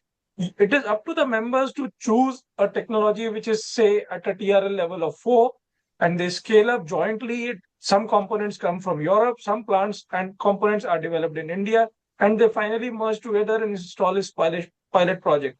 So it is up to the members, if they feel confident enough that they can start right from scratch, maybe from TRL 1 in the first year, and they can develop and scale up in the next 2 years and have the plant. So it is all up to the consortium members to decide. Okay, thank you. No, because there was during the presentation, there was a section that there is a 2 section. One is administrative and one is scientific. And when it's come to scientific, it recalls me all my conversation we had with European partners that, 3-year PhD, 4-year PhDs, and then the result will come, we will file a patent. And that's little bit set me aback, because it was not clear when we will start from India side. I would say the like Vivekji was also mentioning, the part B or the technical proposal has to be identical from the Indian side as well as for EU side. And the technical proposal will, I think, delve not only into the technology, but how you will go and what kind of technology and what project you are trying to set up, who does what. Okay. So it is more into, it is an amalgamation of the technology development and the project establishment. It is not Thank you very much for R&D proposal. Okay. Thank you very much. Thank you, Mr. Vimal. A very good question. And also we have here. Yes, thank you. Introduce yourself. And this is Dr. Manjunath, currently working as a scientist in CMTI. Question would be that regarding the work packages, so whether these should be divided among ourselves, or is there the consortium should decide it? Who will decide this work packages? You decide. The Indian industry will decide, or no, both, because you and Europeans will sit on one table. Decide what kind of a work plan and which work package who will lead. Multiple partners can do one work package, or how is it like? It's up to you. One lead from Europe, co-lead from India is up to you, or both, and some work package maybe Indians are both lead and co-lead. So it is you design the whole gymnastics. So it will be your choice. the funders will see what at the end of the day impact and the value are going to bring it. The problem would be because Europeans are very much familiar with horizon call. India has been entering at the first time into the call, at least for my understanding. So it would be a little more difficult for us to understand their way of working, because I was already been to Germany. If you have been scientific proposals, it's the same work package 1, 2, 3, 4. Okay. No, the start TRL level, see, if you have a start TRL level, so CMTI does not have an expertise in the starting TRL level, let us suppose. And maybe Maastricht University or something had an expertise into the particular work package. So shall we start that with the scratch, or will they contribute to this and we will start from the TRL level 3 and go to TRL level 7? No. See, that is what the whole, if you are making a picture and everybody just chip in, so it is the coordinator who decides, okay, now you have TRL 5, you have TRL 2, he has the skills of something. So he will try to put in proper, skill set of people and technology in a specific order to make it more tangible. So it is up to you how do you do it. Okay. So no funders is going to involve into it, not even the evaluators. The evaluators are looking what kind of a technology is coming out of it. So what you are doing inside is internal quizzing. Okay. Yeah, thank you. One more question. One question. Okay, Vivek. Can CMTA be a part of the consortium? Yeah. There is no conflict. He's a MHI institution. Yeah. There is no conflict. They are autonomous. The funder, what is conflict of interest means when the evaluation panel, okay, the evaluator is part of the proposal as well as the evaluation panel, that is conflict of interest. Yeah. Other than that, because it is done by independent expert panel, so there is no as such an conflict of interest, that there are no MHI people in the evaluation, neither the commission. They are independent international experts sitting and will give you a very nice, clear evaluation summary report to selected and non-selected one. Okay. Yeah, thank you. More question? Yeah. Follow up on the same one. I'm Dheeraj. I'm building yield pole technology, which is like a process intelligence AI for processing and improving the yield rate in the battery recycling process itself. In terms of TRL, before September 15th, is it a mandate of having TRL 7 or 8, or is it like? Again, it is self-assessment. Self-assessment, right? Because you will see once you enter into this application process and all, there are also methods available. If you Google out from the horizon, the horizon problem is there are too much of information available. Which one is to take? Yeah. Self-assessment, you decide at the beginning where you stand right now. Even there are people already, we saw there are TRL 7 already they are there. Yeah. Okay. So they are trying to make more cost effectiveness or more purity or graphene and other elements to be part of it. So it is not a mandate, the hassle to start from that. Okay. You cannot start from 1 because you will not reach. Yeah. We're at TRL 5 now, so I was just thinking on the timeline. Yeah. Okay. Thank you. So one more online. We have Ms. Neha Garg. You can ask your question. Yeah. Hi. Can you hear me? Yes, ma'am. Yeah. I guess I was having a question, but Mr. Ankit already gave a bit of answer for that question. But still, like I would like to ask actually. Yeah. So what my question was, so as like TRL 7 to 8 is from Indian side, is like it is there, like okay, it is from this industry side, but from EU side there is not at all any TRL level mentioned or something. Like if we start from universities, like which goes maximum to TRL 4, so it's fine, like if we can start with this level, and then it is not mandatory, like here also we will go to up to this TRL level, right? If I'm not correct, there is not any regulations on that. Ma'am, actually the entire pilot plant, what we are looking is like a commercially viable pilot plant at the end of the 36 months. Okay. So right. See, how do you assess yourself? There is nothing Indians have a definition or Europeans. Basically, this is the entire call definition is that at the end of the project, the consortium should reach to a TRL 7 or 8. You cannot Yes. distinguish if you are in a puzzle situation. How do you say that I'm in a 7 and 8 and someone is 5 and 8? So you have to think in the context of the evaluator. If you are an evaluator, how you are looking into this proposal, he will be looking at whether this will deliver it or not. Yeah. Okay. Yeah. I think, I got it now. So it's like, it is from that side that has been decided. Yes. Okay. Thank you so much. Thank you so much, ma'am. So just a baseline that we had seen from last 2 calls, marine and hydrogen. Those people who think what the evaluators are going to look into the proposals, okay, because those are going to win the proposals, because you have to see if you are on a table of evaluation, what kind of information, how do you represent or present your proposal to an assessment for an expert. So the expert is having a period of 15 days to evaluate certain number of proposals. So he or she will be also under time pressure. So everything has to be very crystal clear to comprehend and make a confidence to the evaluator that this is worth going forward for funding. So you have to think in that way. So life will be much easy when you are making a competitive proposal. Thank you so much. Thank you, ma'am. Are we having more questions? Any more questions? Okay, shall we move to the next session? Yeah, so we will introduce our colleague Arun. Arun is from Embassy of Netherlands. So he's looking after the research innovation, specifically battery collaboration. So if you are looking for any support and partnership from Netherlands, Arun will be a most handy and most knowledgeable person to reach out to and connect with the Netherlands teams. Arun, you want to say 2 words to the audience? Thanks. Thank you, Vivek. Hi, everyone.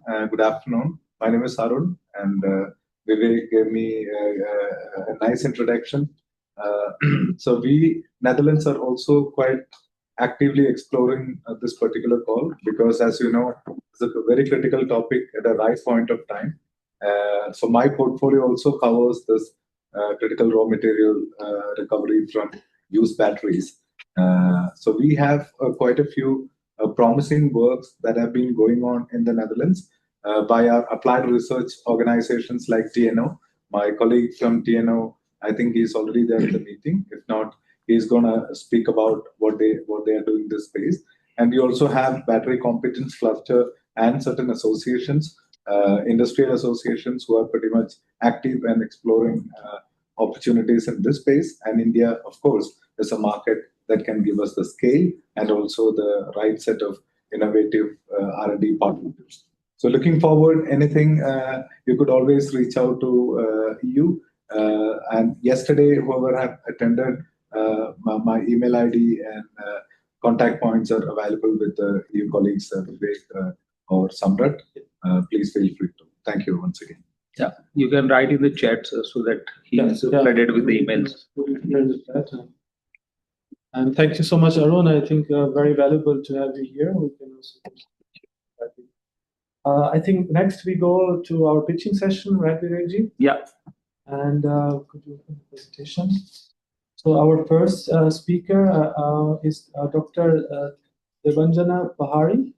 She is an assistant professor at the School of Advanced Sciences at VIT, Bangalore. Dr. Debanjana. Number three, yeah. We can open the slides for you, ma'am, and you can just open your mic, and please, if you can open your video as well. Your slides are on. Thank you. Hello. Yes, ma'am. Hi. Hi. Am I audible? Yeah, ma'am, your slides are on. Please. Yeah.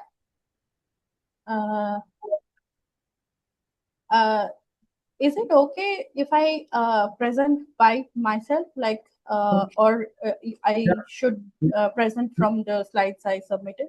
Close. Yeah, you can do it from your end. Yeah. Thank you. Thank you so much.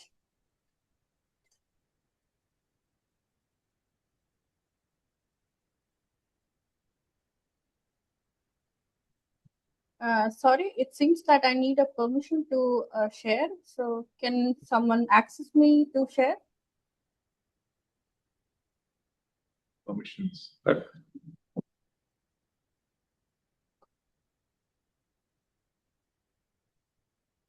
Ma'am, is it okay that we run your slides, please? Yeah, you run it. We are running it from our end, okay? Sorry, can you just repeat once? We are running your slides. Yeah, You can, sure. Okay. No problem at all. Please. Okay, so hello everyone. Good afternoon. Sir, can you please remove the hide option from the slide? So I mean the sharing and hide option. Yeah, thank you. So hello everyone. Good afternoon. I'm Dr. Devanjana Pahari. I'm an early career scientist. I'm working as an assistant professor in Bangalore Institute of Technology, with the department is School of Advanced Sciences. And so as per the template mentioned that I should first list the expertise of the department. So I am personally experienced in battery, in general battery chemistry. I have had the experience of more than 10 years working in batteries, mostly in materials. Our department here provides infrastructure that ensures characterization and then efficient regeneration, electrochemical validation of any materials. So this topic actually covers the recycling of spent materials. So I would be directing my presentation towards that. So can you change the slide? So, can I just say a few lines for the general audience at the start?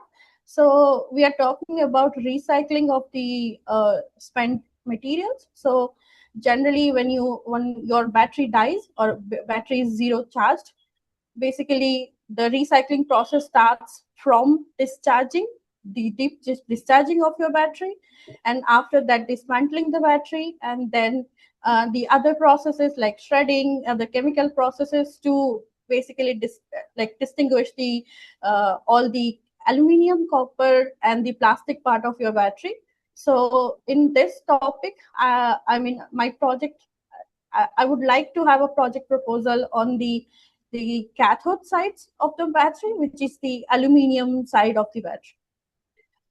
So in this slide, actually, it's a general slide. It shows the different processes where the cathodes have been regenerated over years. So the processes are mostly thermal, hydrothermal, chemical, electrochemical, indirect. And the process I would like to highlight here is the hydrothermal process, or like the one-step process. So in this process, why it is so attractive is because it's highly scalable. It has uniform lithium distribution.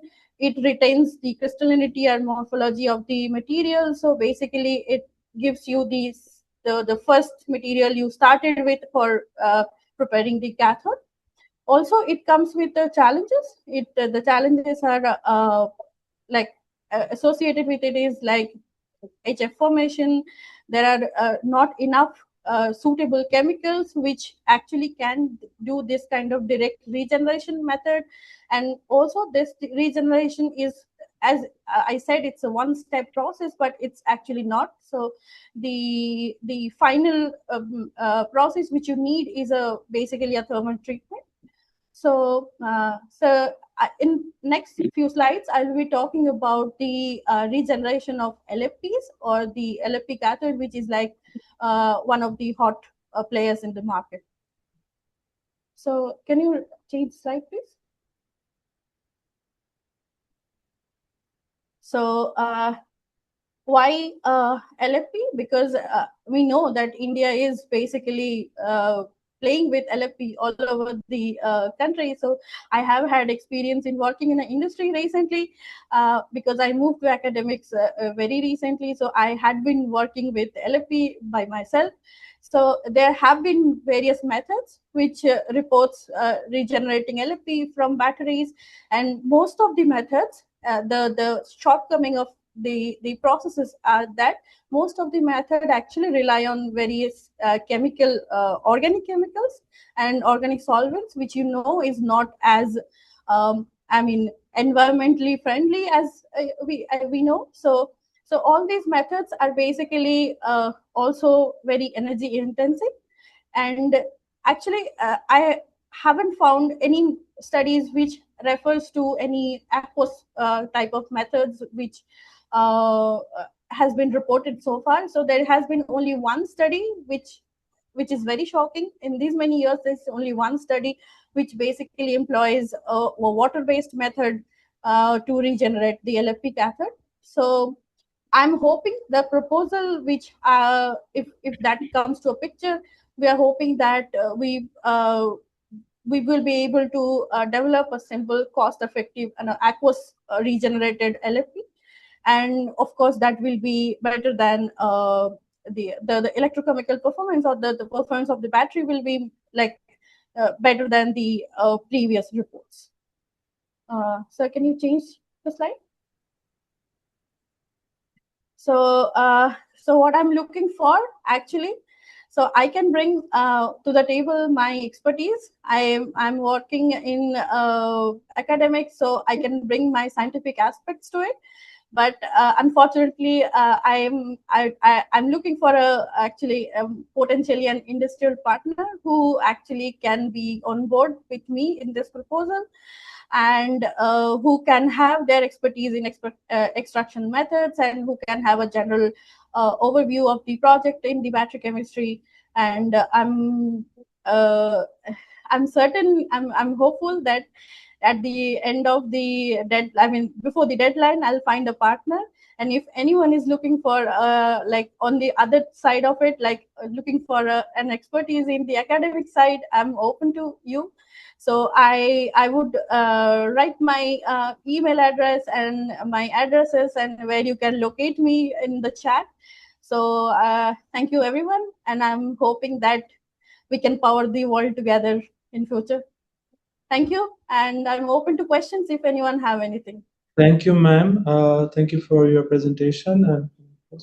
Now our next speaker is Professor Dr. Jaya Vasudevan. She is a professor of trade and business law, Alexander von Humboldt Fellow, Heidelberg University. Professor Jaya, are you with us?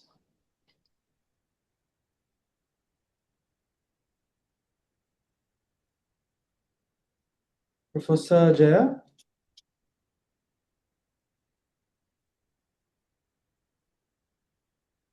Okay, I think she's here. Yeah. Okay. Hi, ma'am. I'm so sorry. I just missed out on screen, I believe. Just give me a moment. I'll just. Yeah, your slides are up, ma'am. So. Yeah, just a moment. I'll turn on my video once. Yeah, perfect.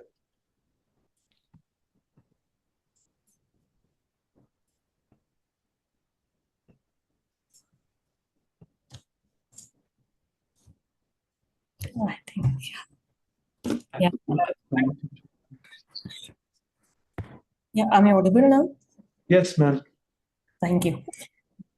Hello, everyone. I'm Professor Jaya Vasudevan. I'm a Humboldt Fellow with the Heidelberg University. And a very good afternoon to all the distinguished members and the panelists and also the participants. So I think I'm of the group. I'm basically a law faculty who's been working with different universities in India, and my research area or expertise is in the international trade law and commercial arbitration, particularly on the governance of cross-border arbitration and trade disputes relating to regulatory systems. So what interested me in today's discussion is that I always was very fascinated in the EV industry in India and globally. So I approached this EV battery recycling problem not merely as an environmental concern, but as a strategic issue of international economic cooperation, the supply chain resilience, and also the trade regulations, which are of great transnational accountability. So in many ways, the future of battery recycling will depend on how effectively jurisdictions such as EU and also kind of a fast growing economy like India would respond to the challenges by harmonizing the standards, the trade frameworks, and also the dispute resolution mechanisms with respect to the critical minerals, which are a part and parcel of the circular economic markets. So having said this, I would like to take your attention to my PPT.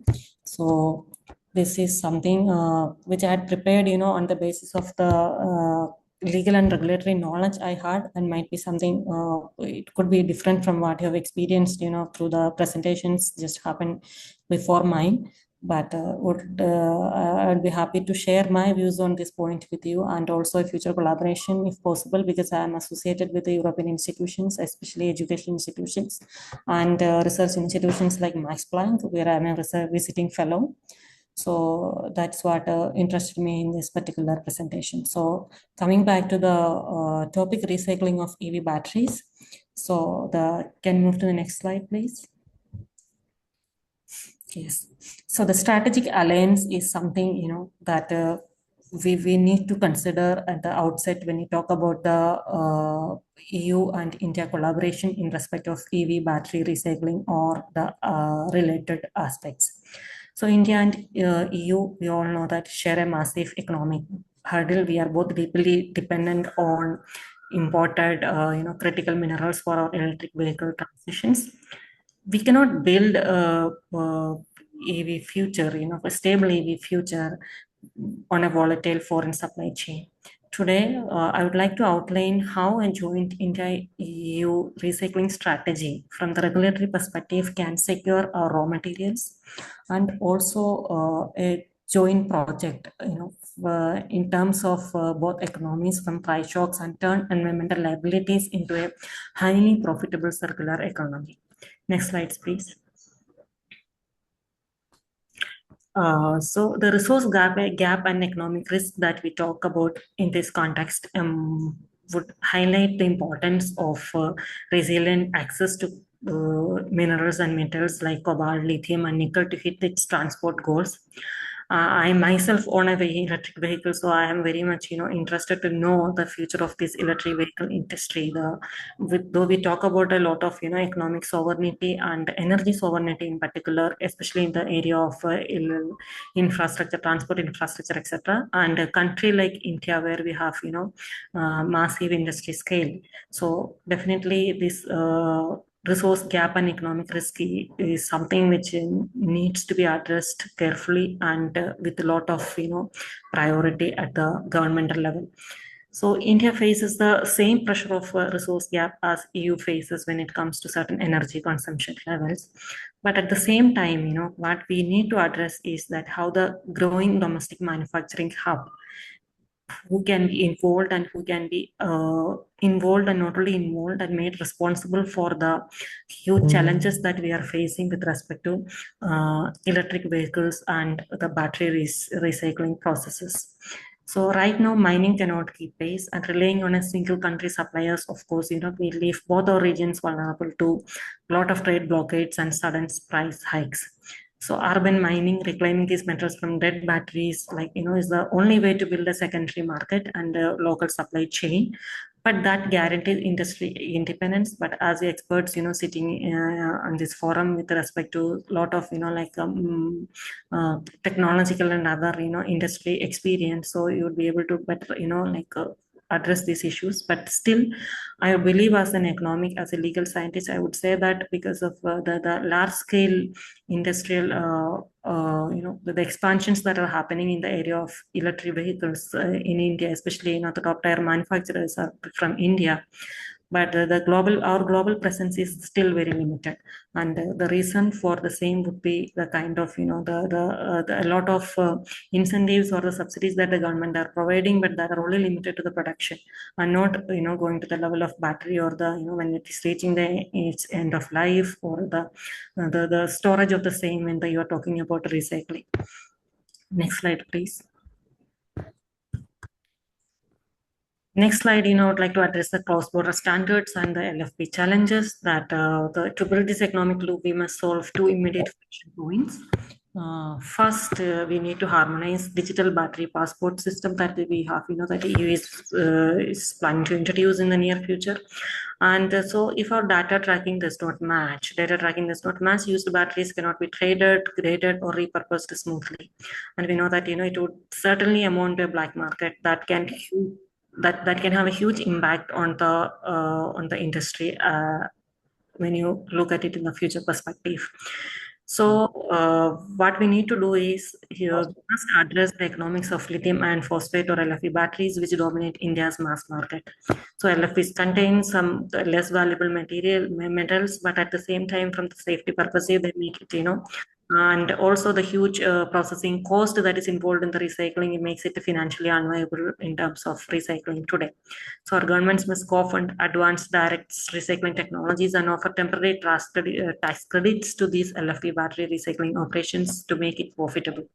And I certainly work on the area of tax also. So I have seen that many of the tax regime or the tax reforms that the government is introducing, so it doesn't address the issues related to recycling or the batteries processing units or industries and their hazards. Next slide, please. So the shared EPR laws and formalizing that is, an economic supply chain cannot function if valuable materials leak into the informal black market, as I mentioned earlier. So in India, large informal waste sector handles electronics unsafely, which destroys the material purity and waste critical metals. So by aligning our extended producer responsibility principle to the EPR frameworks, we can force the car makers to feed the end-of-life batteries directly into a certified high-yielding recycling facilities. Furthermore, mandating a minimum percentage of recycled content in all the new batteries sold in our regions will create a permanent guaranteed market demand that attracts billions in private investment. So next slide, please. So as a blueprint for independence, my conclusion would be that EV battery recycling is no longer just a green initiative, but it is an economic security imperative. By aligning our digital tracking, formalizing the waste trade, and subsidizing the low-value chemistries, so EU and India can co-create the world's most resilient clean energy supply chain, and let us turn our shared resources vulnerabilities into a more powerful, self-sustaining economic alliance. And in this context, I would also like to mention about my recent ideas regarding how effectively I had recently written an article and which particularly address these issues. And so the project would focus mainly on the legal and regulatory dimensions of EV battery recycling and circular supply chains between India and European Union, as I mentioned earlier. So the core idea is to study how cross-border regulatory harmonization, that because these days, when you look at the trade negotiations and also, the power dynamics is changing so drastically. So that definitely calls for calls for the, intervention of certain economies, particularly like India, who is actually, kind of almost the third largest economy in the world. And on the other side, we have China and US, who have already been, self-sufficient in terms of their energy resources. For the US, it's oil reserves, and China, because they have totally like a very, very governance centric energy reforms that they're introducing. So that kind of like a rigid ring fenced mechanism that they have with them. So definitely the other part of the world, like India, should take the lead, and definitely a strategic collaboration between European Union and India can definitely bring in a cross-border harmonization, regulatory harmonization, and trade governance and accountability mechanisms in the recycling ecosystems across the globe. So as a researcher, I collaborate with, as I mentioned earlier, the European research institutions where I've been, we have been addressing these issues in various forums, including seminars, conferences, etc. And I know many faculty members across the European Union universities who are working on these areas. On the regulatory aspects of it has been. Dr. Jayat, we have to conclude. Could you kindly take the last minute to conclude? Yes. Thank you. So definitely, my idea would be to see that what exactly the regulatory framework in respect of EV batteries, e-vehicles, and the battery recycling, processing technology, and the collaboration methods, or the incentives, the initiatives that you're talking about bringing near future for the Indian EV market. Thank you. Thank you so much. Well, very interesting perspective you're bringing into this. And that's kind of refreshing also. Thank you so much. And our next presenter is here on the side with us in the room. This is Mr. Dheeraj Rajesh, the CEO at Yield Technologies Private Limited. Yeah, okay, please. You can sit there. No, the mic is here. Even come, you can speak. Okay, yeah, then come close. Can you get to yeah, slide more? Yeah. You can start. Hello everyone. I'm Dheeraj. I'm the CEO of Yieldpo. I'm trying to build a AI process innovative technology, which is very important for the current space of EV market or the recycling market, where we turn all your past messy data, which is across your processing or yield or sort of different stages, which is involved in a recycling process itself. We pick all these data points and convert that into a process measurable outcome, which can be used as a yield output or yield improvement sort of a technology. So now the real challenge isn't about building just batteries, it's about recovering them. So that's why we are coming up with this technology. I know there are a lot of AI tools out there like Claude, ChatGPT, Gemini, multiple things out there, but they're not domain specific. They don't understand the depth of recycling knowledge, don't understand the depth of chemical knowledge and multiple pH knowledge that involves in each and every step or stage of the recycling process. That's where we stand out. We are domain specific. We are trained on thousands of textbook data, thousands of publicly available data, and multiple sample data that we are already collaborated with one of the recycler here in Bangalore, the tier 2 recycler, and trying to build this up. So talking about the problem space itself in terms of the regulatory push, traceability is no longer optional or luxury, right? So and on an estimate, there is in Indian market itself, around 10 million to 30 million EVs or the vehicles would be there on the market. And by then, we would have a lot of spent batteries that needs to be recycled and come out as a better producible black mass, which can be profitable for all the recyclers or the suppliers out there. So in order to do this, there should be a verified custody or chain of custody, which is tracking each and every data point to be a perfect thing so that there is better EPR reporting at the end of the process. To do this, a couple of data points which is currently being faced by most of the recyclers in India currently and also cross-border there. India roughly has on like 15 to 20 serious battery recyclers right now. And most of them, I would say not all of them, but most of them don't have a perfect data infrastructure to optimize whatever data processes that they have in each stage of the process. Some might be having their own internal ERP system. Some might be logging their issues in Excel sheets. Some might be logging their things on an inspection report. So there is data chaos across every platform or a system out there. So what we do is we take this data silo, break this data silo, and bring that efficiency pattern. So when I talk about data silo, there might be one set of information in your Excel sheet, or there might be one set of information in your ERP system. So this leads to a lot of inconsistency when you want to evaluate your yield and compare it to past performances.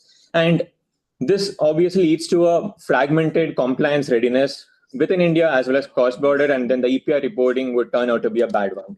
And that way, the outcome or the invasiveness reduces. So what we are building as a core backend engine is, initially we want all the recyclers to start from step one. You're not telling them, hey, give us this data in a particular pattern, or we are not providing a data collection system.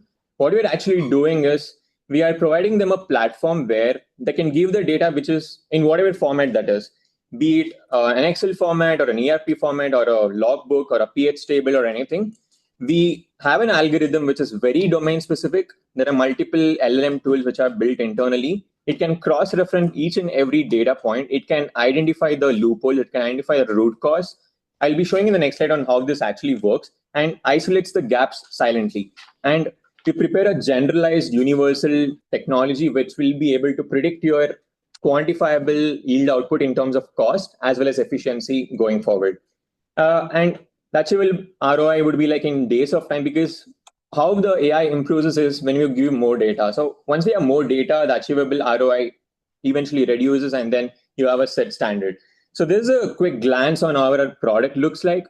You see an example there in mechanical shredding, right? So the yield actual is about like, let's say 85% or something. And then there is a feed rate, which is given as a suggestion by my AI tool, where you can also query in the chat section, which is given in the bottom of the right-hand side, where if we are able to reduce this root cause identification is done by my AI tool. And then if you are able to reduce the mechanical feed rate, in that way, you can improve the efficiency of the output of mechanical shredding. And that way, it eventually impacts the kind of outcome you're deriving from the process, or it can be yield, or it can be recovery rate. And the second one is the supplier profit score table.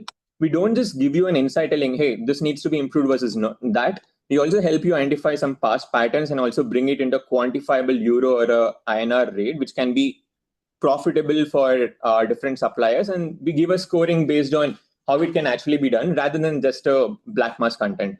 And third one is a contamination score.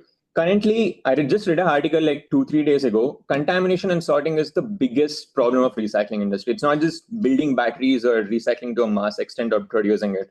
So contamination risk score comes eventually. What we're trying to also do is we're building a computer vision algorithm, which can be embedded via multiple cameras, which can be put on a conveyor belt. And these images are captured and translated to identify the contamination risk score. I know this is very generalized, or multiple parameters would be involved in terms of technology, but we are going slowly. We slowly take this data into it, and then we make a generalized subset. That's a quick product glance. We are still in stealth mode. We have not made it public. We are trying to build the model slowly and then feed in a lot of data to make it productive. How we deploy this with different recyclers out there, or even the suppliers out there, or big OEMs out there is, I follow a model called crawl, walk, run. Crawl is where we do a simple workshop. We show you what our platform does, give you a sample data, and then we execute a small win-win scenario where you give your data and you experiment your platform. You understand, okay, this is what my achievable ROI is, and this is what I can see as an insight. And as a customer, we would be able to analyze what insights you have, and we slowly improve the product. And then comes the pilot stage, where we will initially take all of your materials, configure it, we map the stages, we have it separately for a completely new factory you want to set up, or someone who's already been in the space. We also take their data and able to define a lightweight schema and ultimately bucket different batches, maybe do for a small batch of like, let's say 8 to 12 or something like that, and build a live intelligence dashboard. So that way we'll be able to show what we are actually capable of doing. I'm Dheeraj. I did not introduce myself at the start. I've worked in Mercedes-Benz before, been in the Gen AI battery setup in Germany and Europe areas. And then went on to build a startup with one of my co-founders from US called Epiphany, went on to 100 million valuation. We sold it to Boeing, Maruti Suzuki, Benz, Daimler Trucks, and a couple of people. And right now I'm experimenting this niche with one of our advisors from Recycle. His Alan Rao. Recycle is a digital marketplace. He's one of the experts in the recycling space, and I've been in his mentorship to build this, and I have an AI engineer who has been working with this. What I'm seeking from this partnership is, one, mainly we need data, we need technology access, we need a lot of support in terms of co-developing this. Second, in terms of pilot and data partners, we definitely need access to factories. We were also coming with our physical hardware eventually over the period of time for the computer vision models, which I mentioned. But definitely, in order to run this, we need some sort of factory access or battery recycling access, and co-develop the pilot and then bring in the best benefit possible. And again, to scale this, we need GPU compute power, because day by day, AI is increasing on its own phase. And then the amount of investment which is done by a GPU is like immensely massive. And getting a grant or a funding is something that it would help me on a scale.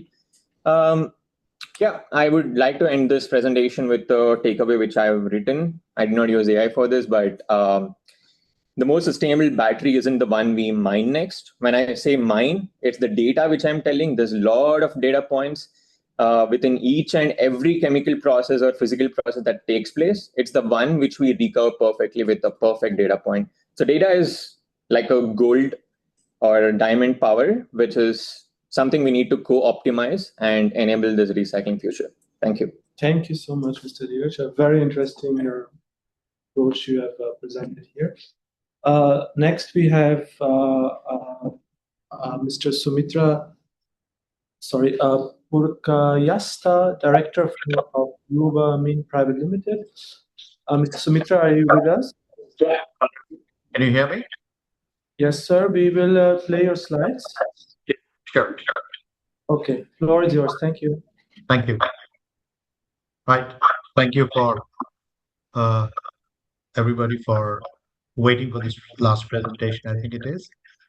So I represent Rubamin. I'm a director there and responsible for innovation. The photograph that you see right up there on the screen is our pilot plant where we've been extracting, lithium, cobalt, nickel, and all these manganese from used batteries. So we already have a pilot plant. And I'll just go on. Can you please switch the slides? Thank you. Yeah, so very quickly, Rubamin is a recycling company. It's 40 years old, and it specializes in both hydrometallurgy and pyrometallurgy. And it doesn't do just batteries.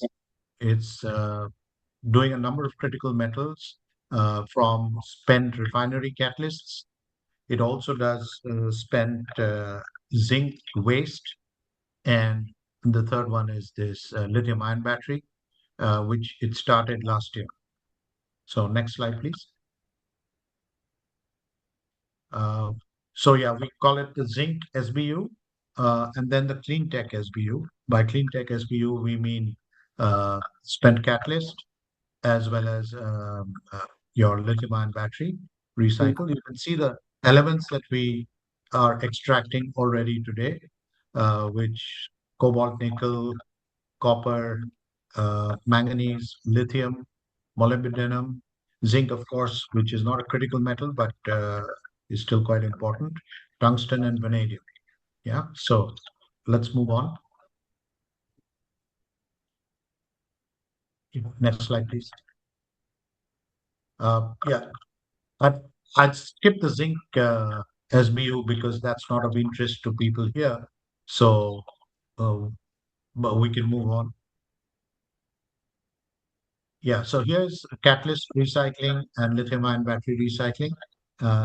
Those are photographs of the plant that are already there, and the R&D that is going on in the same premises. So let's move on further. So we have a 90-acre green recycling complex, which has got all the three SBUs represented: zinc, and spent catalyst, and lithium-ion battery.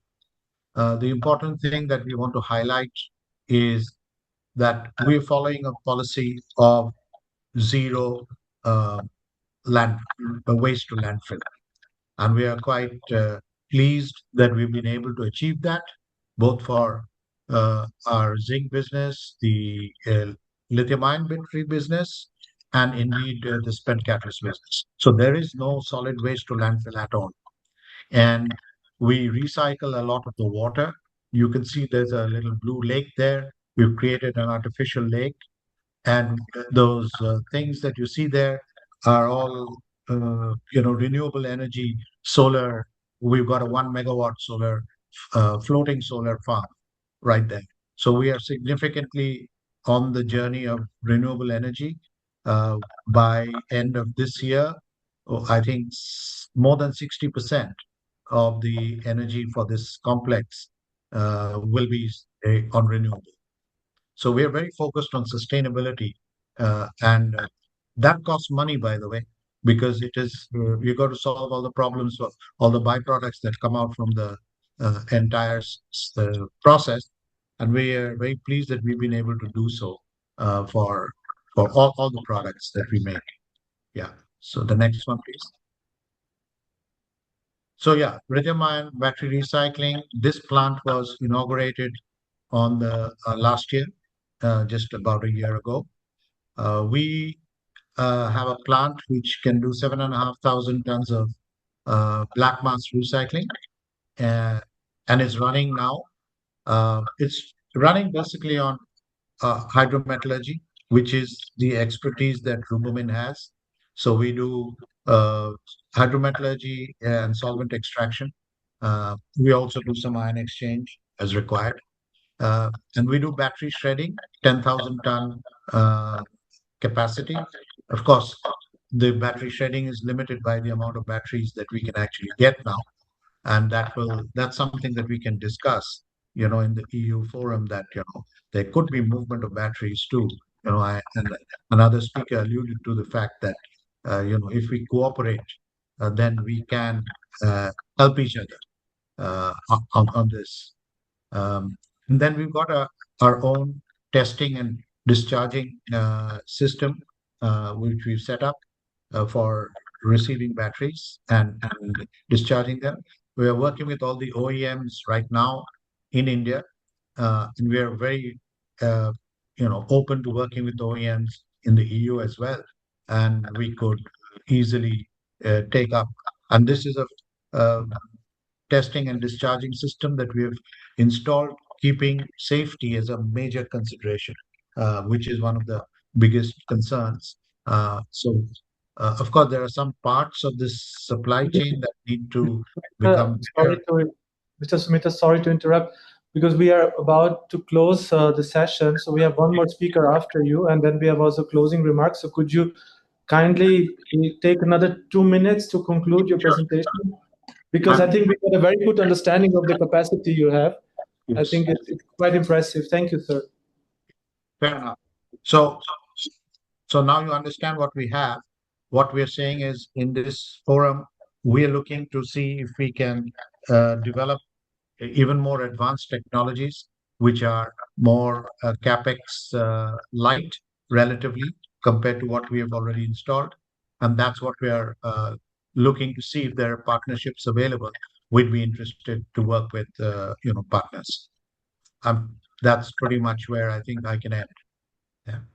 Thank you, sir, so much. We can also show the last slide of Sumitra, where we see the contact. Yeah, go back. Yeah. So please. You can see the contacts, and we are putting up just one last point. We're putting up a big global capability center. We're specializing on material science, and we'll have a lot of R&D, and we can do custom research for various other companies too. Thank you so much. Thank you. Really very impressive. And we go to our final speaker to present it today. Is Mr. Rajesh Mehta. Mr. Mehta, could you kindly introduce yourself? And the floor is yours for presentation. Some of the few things I will cover.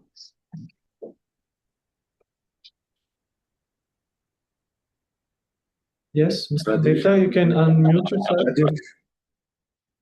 You're on mute.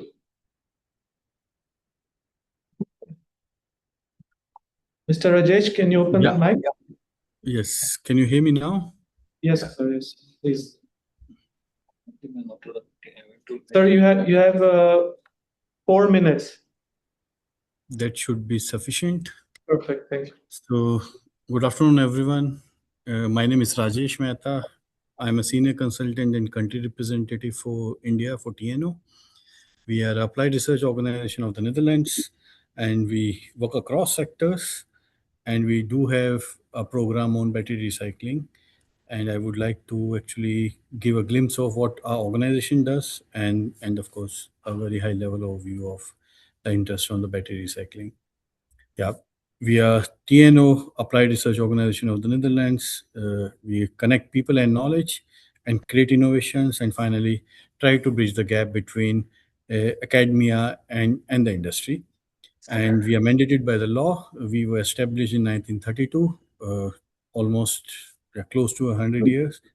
And the objective is to have a well-being of the society as a whole and boost the competitiveness of the Dutch economy. Yes. So these are a bit older figures, but still relevant. We have more than 1,300 public-private partnerships across sectors, 59 lecturer professors. So we work quite closely with universities as well, and in total more than 1,000 patents as well. And we have close to 4,000 staff, and majority of them are engineers, scientists working across domains as such. So we have facilities and labs all across the Netherlands. Some of the labs which are relevant here would be in the Delft and Eindhoven, which are in the middle and the south of the Netherlands. And my reporting office is in Utrecht, and our headquarters is in The Hague. And we are open to discussions on this India EU call on the recycling of batteries, and we do have expertise on technology development on the recycling side, modeling and simulation, material flow analysis, and life cycle assessment in techno-economics for complex analysis. And we look at the entire value chain, and we work from the bottoms up analysis and also can build models on system level. And yeah, we look forward to partners who would like to actually have a technology development and tie up with us in a consortium for this call. Thank you very much. Thank you so much. I think a very interesting presentation now at the end. I think it looks like very promising. Mr. Rajesh Mehta, showing the capacity they would have for being part of a consortium. And with that, I say thank you so much to all the presenters. I think it's been very enriching. Again, we heard now over the last 3 days, we got a very good understanding of the call, but also we see that the high interest from both public and private institutions. And I would like to now welcome our final speaker today for the closing remarks. That's Mr. Antonio Marques Camacho. He's joining us from Brussels, from the European Commission. Antonio, thank you so much for being here. And yeah, what is your resume of the last week, this week, with all the events you have been here with us online? So, and floor is yours. Thank you. Thank you. Thank you very much. Yes, and hello to everyone. Indeed, this is the last event of this very intense week of awareness raising events that have been taking place in different parts of India. So I'm very impressed by, well, first by the organizers, that you have been really like ensuring the presence in the different locations, by the host, of course, of the 3 events, and then by the participants. I think in person in the different locations and also online. So it has been a very successful week, and as you just said, I hope all the information related to the call has now been shared and discussed in a clear way for all possible applicants, participants. So we're now very excited to see what the end result will be in the next few months, and what will be the final result in terms of the collaborative research between India and the EU that we hope to facilitate in this important topic through this coordinated call. So from my side, I just want to underline our interest and follow up of this. As you know, and I'm following, of course, this from our headquarters in the European Union in Brussels. We're following from the perspective of the international cooperation on research and innovation that we have with India, and it's indeed very encouraging. As I said, the results in terms of the participation and the interest. We already had very strong interest, and I think very good results now on the first 2 calls that were published last year, and the projects that are now going to start very soon, also under the umbrella of our cooperation with India, and not to forget that this cooperation, of course, is facilitated through the Horizon Europe program of the European Union in our side, but politically, in terms of the cooperation from the both sides, it falls under the framework of our EU-India Trade and Technology Council. So this is indeed the relatively recent framework for cooperation in these areas, and specifically in the areas of clean and green energy technologies that we have been working together, first with the calls probably last year, then now with this third call, hopefully with more additional activities and additional actions in the future. But I just want to underline that the interest that you're showing from the perspective, of course, of your technical and know-how, and it's also very much, I think, I would appreciate and very much followed at the political level, certainly from the European Union side, I think also from the Indian side.